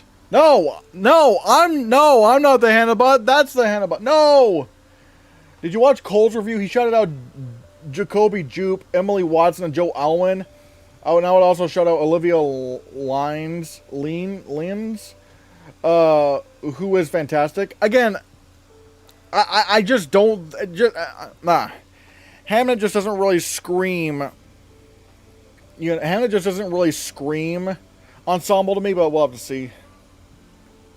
What's more likely, DiCaprio gets snubbed or he wins? That depends on how strong One Battle After Another is. If One Battle After Another is really strong, I could maybe see a case for Leo winning. But if One Battle After Another is, a bottom 5 contender, he could miss, so I'm not sure. It really depends on like how strong the film is overall. Oh, and there's those Hannahcast emojis. Again, if you're a member, you can use those emojis in chat. Yeah, and there's that as well. The last season was the only worst for me. Wait, this last season was only the worst for me personally because I did not like Honora and everything got so toxic with people doing too much over movies they enjoyed. Yeah, it got the fan wars got really crazy. So the Hannahcast, you were born in 2000. No, I was not. I was not born in 2000. J. Kelly, what is with these questions? What is with these questions? I feel like DiCaprio. Wait, J. Kelly has to get screenplay to get Best Picture. Otherwise, Frankenstein is getting in over it. But but I don't know. Again, it's like I don't know. I still don't think Frankenstein's getting into Best Picture. I don't know. Oh, see. And yep, Che has those emojis, and there's the little the Angie cast. What's your favorite Best Picture winner? Okay, wow. Keep in mind, I have not seen every Best Picture winner, so you know, like, and I'm still trying to. I still need to try to see some of those Best Picture winners from like a lot of them. I love Godfather Part 2. I love Moonlight. I don't want to be like, I don't know, my God, but I love Lord of the Rings: The Return of the King, but there's one issue I have that movie that I think is just really dumb. It turns it from like a 10 out of 10 to like a 9 out of 10, and it's and they fixed this issue in the extended edition, but not the theatrical edition, and that is, why did they not show Saruman's death in that movie? Why would you just not show Saruman at all? It's the second scene in the film, and they're just not going to show him at all? What? I just never understood that. I never understood that. Like, that's such a stupid move on their part. But to answer your question, right now, maybe Oppenheimer. It's going to be boring for me to say, I know, but it's like, I have not seen, I still need to see quite a few Best Picture winners. But, you said you were class of, my favorite Best Picture winner is Honora. My favorite Best Picture winner is Honora. I have One Battle of Another at number 1, Sentimental Value at number 2. I struggle to see Hamnet get SAG Ensemble, and I don't think Sinners will get BAFTA 5. I think One Battle After Another and Sentimental Value both get SAG and BAFTA 5. Do you think this could happen? Yeah, I think One Battle After Another and Sentimental Value both getting SAG and BAFTA 5. I think that's possible. I think it's very possible. Are you interested in Good Boy? Good Boy looks interesting. The whole, dog, like the whole dog, perspective in a horror film. Like, that does sound interesting. Oh, Parasite. Parasite was great. My favorite Best Picture winner is The Godfather. I like The Godfather. It is good. I do prefer Godfather Part 2, though. I think its structure is just more interesting, in my opinion. The Lord of the Rings extended editions are better than theatrical releases. I mean, they probably are. I have not watched the extended editions, but like, I don't know. But I'm just going off of the theatrical editions since that was what won. Like those were what were in contention for the Oscars. Parasite is my third favorite movie of the 2010s, in my opinion. I mean, Parasite's great. It's fantastic. Much better. 12 hours of greatness. I mean, I'm pretty sure, yeah. Do you just watch the top 10 Best Picture nominees, or are you going to try to watch films like No Other Choice, even if it doesn't get into Best Picture? I'm going to try to. To be fair, I do watch films that don't get into the top 10 for Best Picture. But there's only, but again, it's usually just like, a lot of it is usually just like kind of condensed, like, oh, all these films I'm only able to watch it around like this certain time. And so it's like it's trying to juggle a lot. Best Supporting Actor winner of all time, or favorite Best Supporting Actor winner of all time. For me, maybe Heath Ledger in The Dark Knight. I thought he was fantastic. Cap 4, Fantastic Four, awesome. Thunderbolts sucked. I like Thunderbolts. I don't know how to feel about Captain America Brave New World. It's kind of like the most standard Marvel movie I've seen in a while. Since Coda, I've watched every Best Picture film nominated for Best Picture. I I think I've watched all, like, okay, from the Green Book year.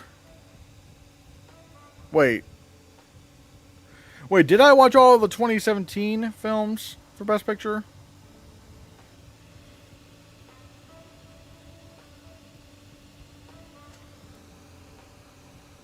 Cause let's see, what did they have that year? There was,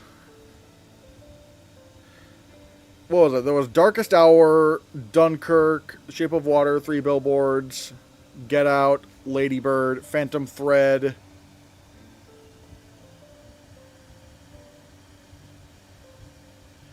I'm trying to think of what else was in there. But I like, I'm not sure. But like, did you see Pain and Glory? Yes, I did see Pain and Glory. I think I liked.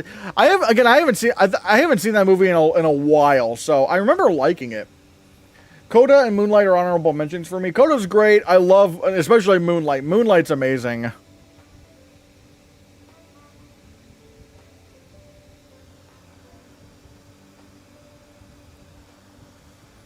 Favorite Best Director winner, The Daniels in 2023. Again, out of the ones I've seen, Christopher Nolan for Oppenheimer. That was like such a, oh my god, I was so happy for that moment.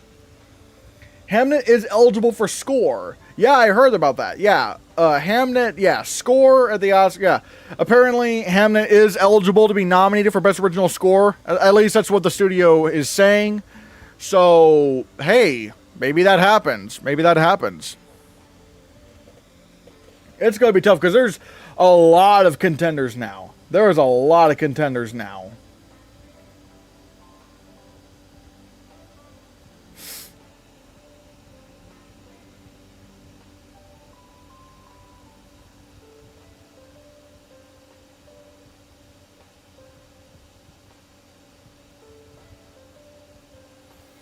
Are you hyped for Hamnet even though you didn't like Nomadland? You should be. You should, because they're different films. I think you'll love Hamnet. I think I'm pretty interested in Hamnet. I am very curious. I'm at least hoping I'm hoping it does get more into the emotions than Nomadland did, because with Nomadland it felt very isolating. It felt it was kind of boring. I really hope Hamnet isn't boring, because that was my problem with Nomadland. So we'll have to see. Sentimental Value won't win score, but I think it's only nominated if it's top 3 and in editing, maybe even winning. I don't know. I don't think Sentimental Value would ever win. Would never win score, because like Sinners, I think even if Sinners lost Best Picture, it was not winning Best Picture, it would still win score because of the kind of film that it is. Like the kind of like this big like musical Western kind of film. I feel like it would definitely win score. Like, I don't see as long as Sinners stays in Best Picture, I don't see a world where it loses Best Original Score. Biggest actor snub of all time. Oh, I don't know. I don't know. I don't know. These are like questions like off the top of my head. I can't figure out right now, so I'm not sure. Oh, so you don't like slow movies? Well, Hamnet is kind of slow, and less artsy viewers will find it pointless and boring, so I don't know how you'll think. Like, there are slower paced movies that I like I love The Zone of Interest. Like, it really depends on, like, how well it's paced, you know? Like, you could be a slow paced movie, but still be very, very good. But still, you could be a slow paced movie, but the pacing still feels good. Like, there's a difference between, like, being slow-paced and being slow. Like, if it's just a slog to get through, then I don't know if I'll enjoy Hamnet. But, I mean, if it does have, like, a good pace to it, even if it's slow-paced, it shouldn't be a problem. If Sinners is snubbed in director, is there a route where it was just an accident wins director? I mean, I don't think Accident would ever win director, unless it won Best Picture, but I don't think that's going to happen. Oh my god, One Battle of Another could win production design? I wouldn't know. I don't think that's going to happen. No, it looks too contemporary to do that, so I don't think so.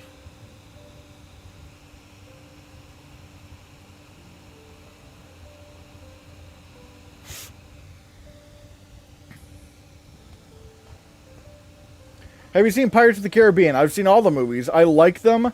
But like the last one was my least favorite. I also think Hamnet is pretty much locked and loaded for lead actress and supporting and adapted screenplay wins. Lead actress, yes. Adapted screenplay, I don't know. Oh wait, it's Matthew Anderson, the host of the Next Best the Lone Screenplay Nominee podcast, and he even has like an After Hours podcast on his Patreon. So check out Matthew Anderson. But I don't know about locked for adapted screenplay, because if One Battle After Another wins Best Picture, there's no way. Like, cause like the most likely category, like even if, like let's just take this in a vacuum. The most likely category One Battle After Another is going to take is probably an adapted screenplay as is. And so you take that into consideration, and if it wins Best Picture, there's no way it loses adapted screenplay at that point, especially with someone like an overdue narrative like Paul Thomas Anderson, and the fact that Chloe Zhao kind of already has won an Oscar, and so there's not really that kind of urgency to give her another one.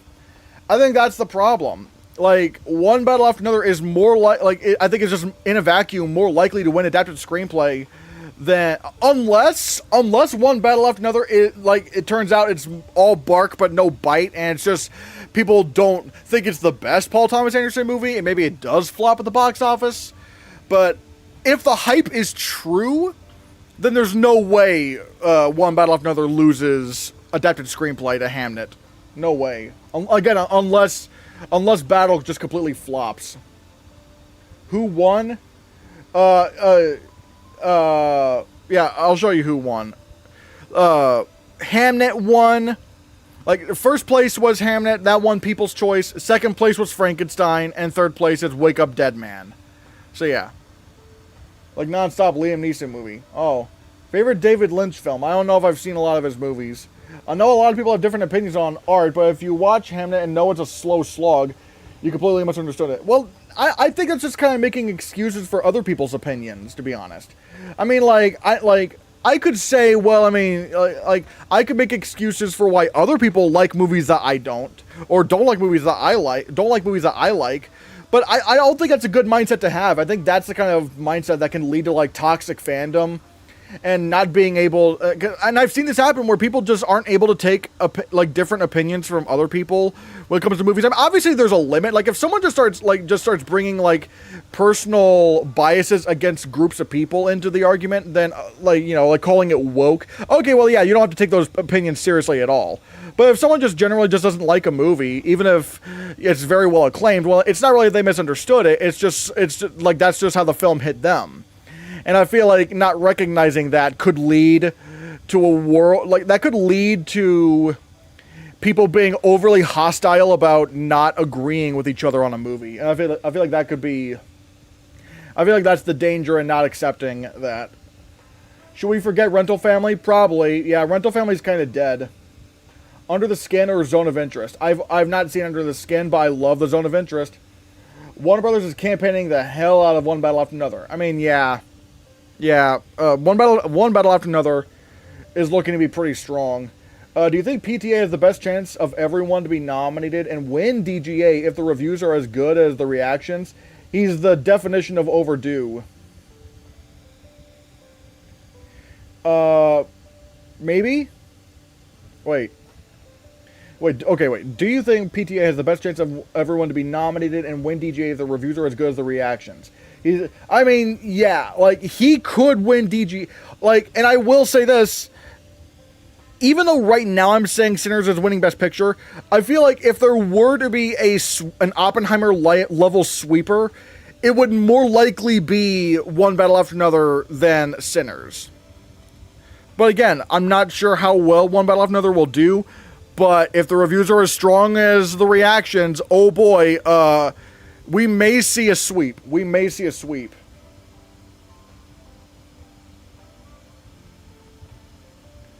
Normally, 5 to 8 Best Picture nominees win at least one Oscar. Maybe. Well, we'll have to see. I think if One Battle After Another is obviously winning picture and director, it could be like Oppenheimer and lose to a film that people also want to celebrate, like, which is Hamnet. But the problem is that with something like Oppenheimer and giving an adapted screenplay to American fiction, that was like Cord Jefferson was like a fresh new face to the Oscar circuit, and that was his first narrative feature film. So you're giving an Oscar to someone who's who's kind of new to the scene, and made like this big new achievement. Whereas with Chloe Zhao, she has won Best Director and Best Picture before. So I feel like that's the problem. I think that's the one problem. And I'm not saying that should be how it works, but it usually is how it works. They usually want to spread the love a little bit more when it comes to award season. And I feel like this season, if One Battle After Another is proven to be that strong, then considering there's not really a clear number 2 for adapted screenplay other than Hamnet, written by someone who has won an Oscar before. I feel like One Battle After Another could just win director, picture, and screenplay. Wake Up Dead Man Oscar contender? We'll have to see. I don't know about that. I don't know. I asked you back in December if you thought Craven... I think after The Hunt, and if you thought after The Hunt, and you said no. Wait. Oh, wait. Are you talking about Craven the Hunter? I've not seen Craven the Hunter yet. Thinking about it now, what was our concrete and solid reasoning for thinking Jay Kelly was going to be a major player before it premiered?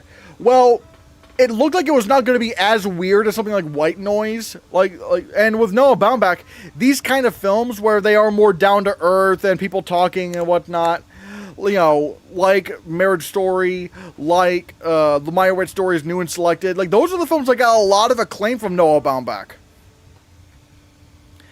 And it felt like, okay, yeah, Jay Kelly looks like it's going to be a thing. Basically it was kind of like his return to form. Like he wasn't going to do anything like really weird with his movies or with this movie, but I guess we miscalculated something. Or maybe we just couldn't really predict that Jay Kelly would be as not well received as it was. I've had Hamnet at number 1 for a while, and something feels wrong. I have it at number 1 because I don't see the Academy wanting Sinners to win. I know there will be people that will stand on Sinners forever. Well, that's the thing. I think if One Battle After Another turns out to have as strong reviews as the reactions, and it does well at the box office, then I feel like that's who could win Best Picture. Do you listen to any podcasts? I listen to a few. Like, I listen to Distractable, Go My Favorite Sports Team, Smosh Reads Reddit Stories, Smosh Mouth. Trying to think of like what else. What other I guess technically, like, cause they have the predictions as a podcast, like Oscar expert predictions.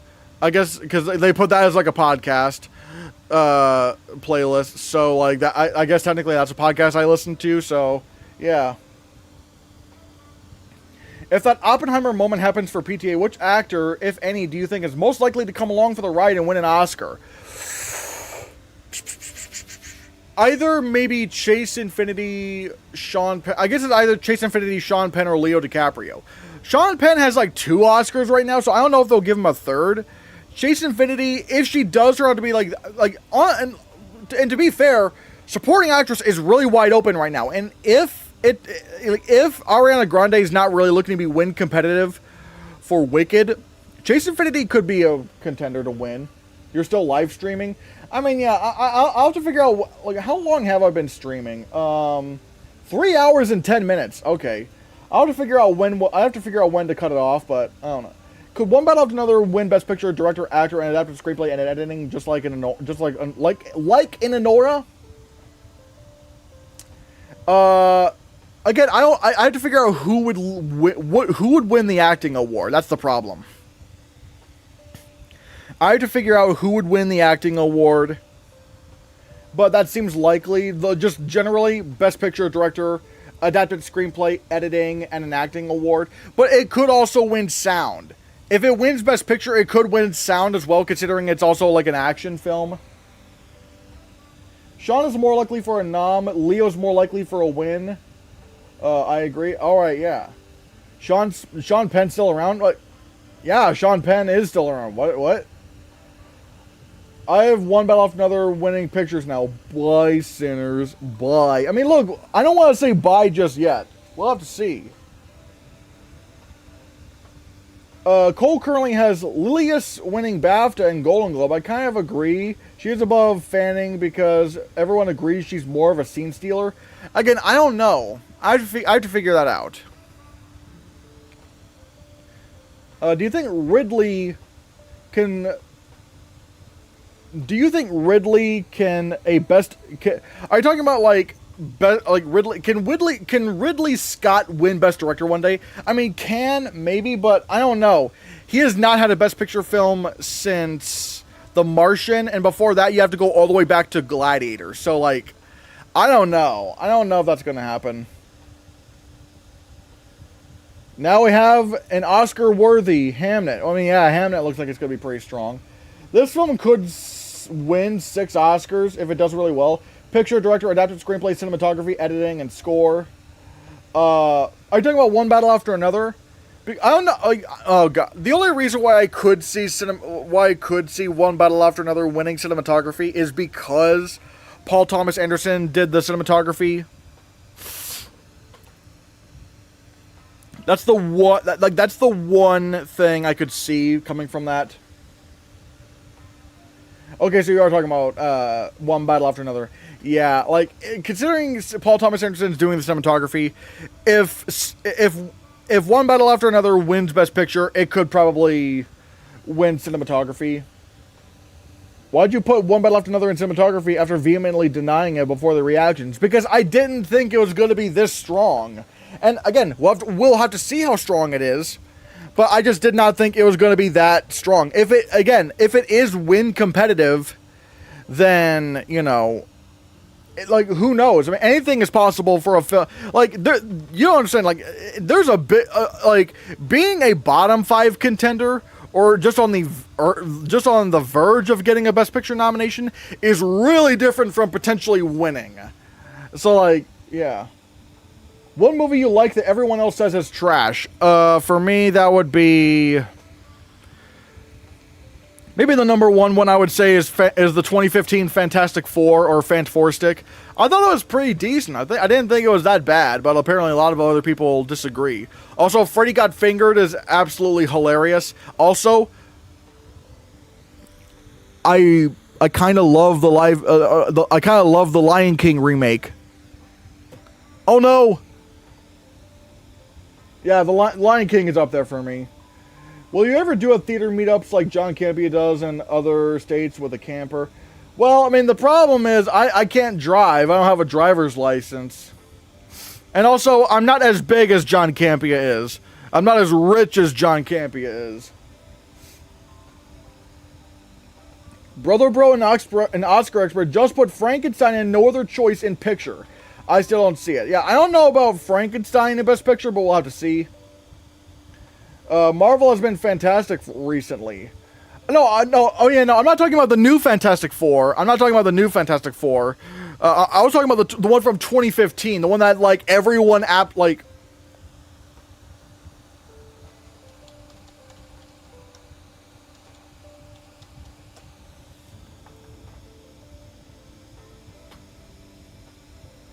This one. I think Fantastic Four is decent. Or good. Like, I don't know about 4. I don't know. Is it 4 stars? But yeah. Everybody absolutely despises this movie. I think it's pretty good. But again, everyone disagrees with me over that. Which movie gives you Cutting Grass vibes? What is that? What? Oh, wait, Marvel has been fantastic. Yeah, bro didn't get the joke. Hold on, I gotta do the thing.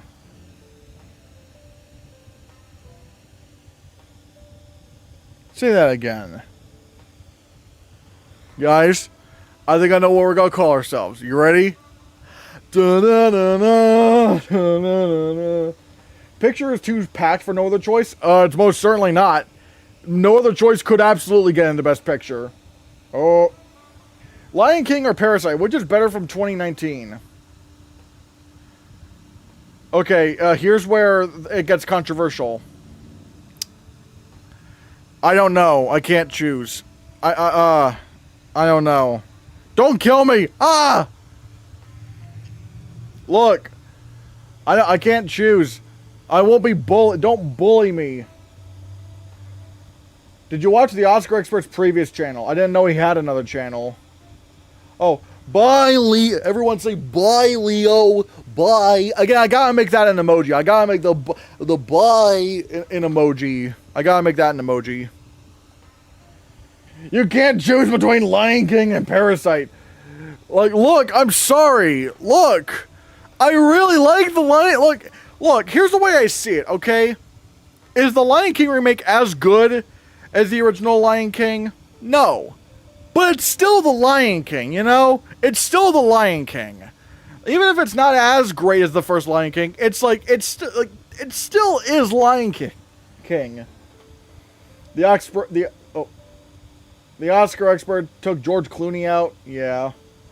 The Oscar Expert the Oscar Expert also put Frankenstein in an adapted screenplay over Wake Up Dead Man. Oh, I don't know if I can do that. Oh. When will the stream be over? I don't know. I might... I need to figure out when I'll cut it off. I need to figure out when to cut it off. Because I do want to try to get... Because I do need to try to film my updated predictions video. I need to get started on this new video. So maybe I will go for... I'll go until 12:40. Which is about, like, what? 7 minutes away? Yeah, well, I'll go for like another 7 minutes, and then we'll head off. Hitman Agent 47 2015, first half really entertaining. Huh. I think you like The Lion King because you like the VFX and it's entertaining, but The Parasite has much more compelling characters, social relevancy, and incredibly smooth genre blending. But I mean, like, it's still, but again, The Lion King still has all the great stuff from the original. It still has the great characters, still has the great story.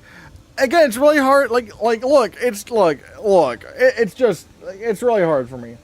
The never-ending stream. Yeah. But yeah, like, I don't know. And also, I just realized I need to make lunch as well. So yeah, we'll go until 12:40.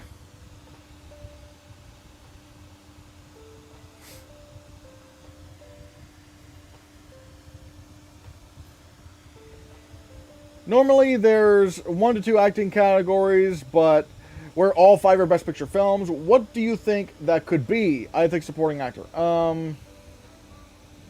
Maybe supporting actor. Maybe lead actor, considering how tough that is. How tough that category is.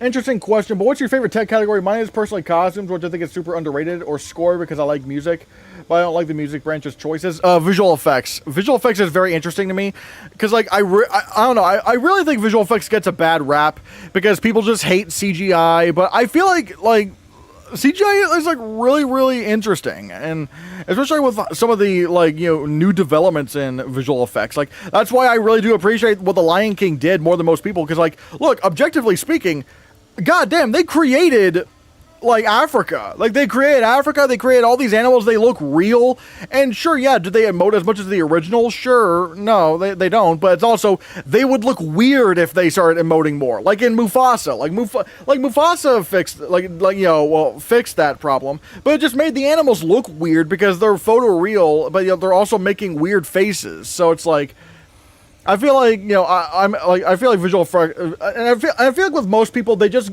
go with, like, like, what's my favorite movie with visual effects, but they don't really take into consideration the visual effects themselves, and they only, like, they never want to award a good movie. No, they never want to award a bad movie that has great visual effects, or like a movie that they don't like as much as another movie that has great visual effects. So yeah.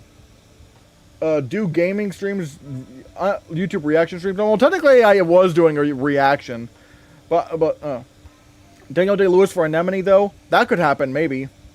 Christian, you've done an excellent job of covering Fest this season. I've appreciated it. I hope you can start picking up more members now that we're pretty much in the fall. Hey, I'm excited. And look, like I said, this upcoming week, I'm gonna try to do the letterboxed. Letterboxed roasting and the award expert roasting. Maybe mostly letterboxed. We'll have to see how everything goes. But yeah. My favorite category is probably score, but still, thank you, AJ, so much for your kind words of support. But yeah, I'm really excited. In fact, we've gotten so many new members now. My God, I am so happy. Do you watch Ice Cold Films Oscar predictions? No, I've never heard of them.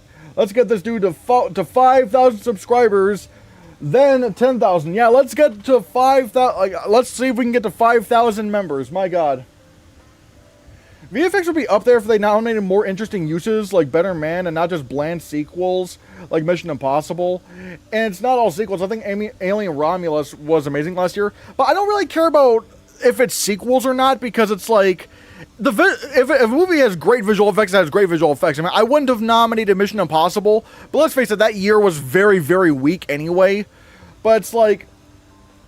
But, you know, I feel like, you know, the visual effects branch usually does pick some interesting picks. Like, last year, I think the nominees were perfect. Like, even Wicked, like, I was on board with Wicked. I don't want it winning visual effects, but the nomination, I think, was very worthy, because, like, it was basically like a jack-of-all-trades visual effects film.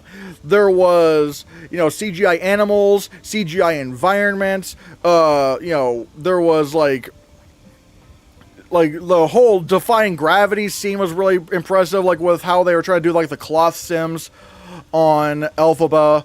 You know, even like the whole that one, what was it, the Ozdust Ball dance scene. Apparently that whole floor had to be replaced with CGI, and like there was a lot of different kinds of visual effects going on in that film. So I was on board with that.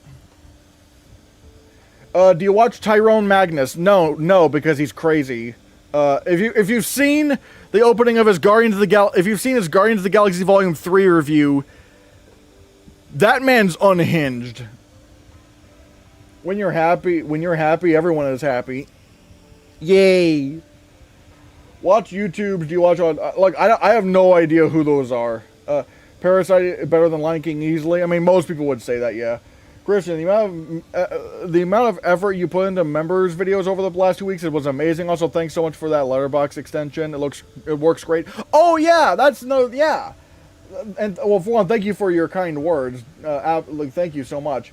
But if you guys don't know, there is. Oh wait. I don't have it. I don't have the. If you don't know if you don't know what awards guy's talking about, hold on. There's a Chrome extension called Letterboxd Extras, which allows you to see stuff like, you know, the Rotten Tomatoes scores and the Metacritic scores and the IMDb scores and the the cinema scores for movies on Letterboxd, and it's pretty accurate and up to date. Although I will say, go into when you download the extension, you know, fiddle around with the settings a bit. Like, for example, you get to see more detail in like the Rotten Tomatoes setting and also the Metacritic setting if you fuck around with the settings a bit. So I would consider that, because this is very helpful and very useful for videos, and it makes for very quick videos. So check out the link that I sent in chat. You know, if you have a browser, put it in your browser, and Letterboxd Extra. And this is not sponsored. I just think it's really, really cool and underrated. So yeah, you have to go. Thank you for the stream. You were amazing. Hey, thank you, Sherry Sugar. Bye. Oh, hey, how's it going? I'm about to end stream, so yeah, it's going pretty well so far. Many people say they don't like short categories, but I think they're usually important for aspiring filmmakers, and I hope they can get more attention. I agree. I don't really watch the shorts myself, but I would not want them cut from the ceremony. It's like, no, those people deserve their moment. If Wicked for Good is in picture, could it be in editing?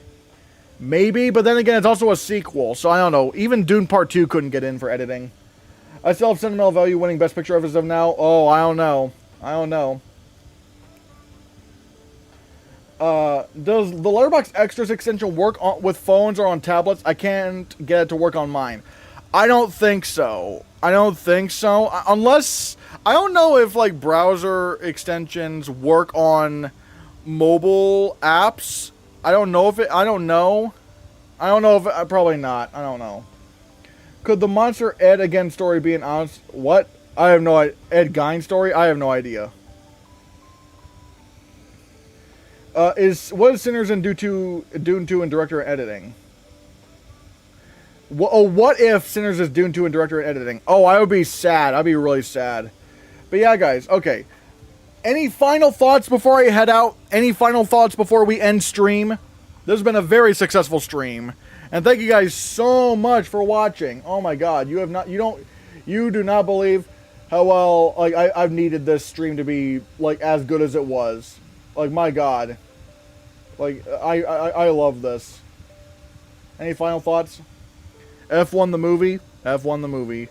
Can you try the extension on your phone later and let me know if it works? I mean, I could try, but again, I'm just not sure if it will work. Yo! Leo, thank you for your super chat. Oh my god. Thank you so much for that. Final thought. Hamnet for life! Yeah, Hamnet for life. We'll see. Actually, no. J. Kelly for life! Yeah, oh boy. Yeah, J. Kelly. So much J. Kelly. Oh, more like, gay jelly. I say that. I'm pansexual, so I can say that. So, yeah. Hamnet! My bad. Yeah, Hamnet. God, so much going on today.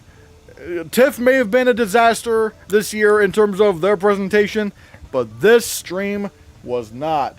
Thank you guys. And now I'm gonna pass. Oh, hold on. And now I'm gonna pass the question off to you. What are your thoughts on the TIFF? The TIFF winners and stuff. God, I'll try to do a more condensed video today, and even though you've already watched this stream, go and watch that video when it drops, okay? Go and watch my TIFF video when it drops today. Thank you guys so much for watching, and be sure you hit that subscribe button, because if you don't, TIFF will be an even bigger disaster next year.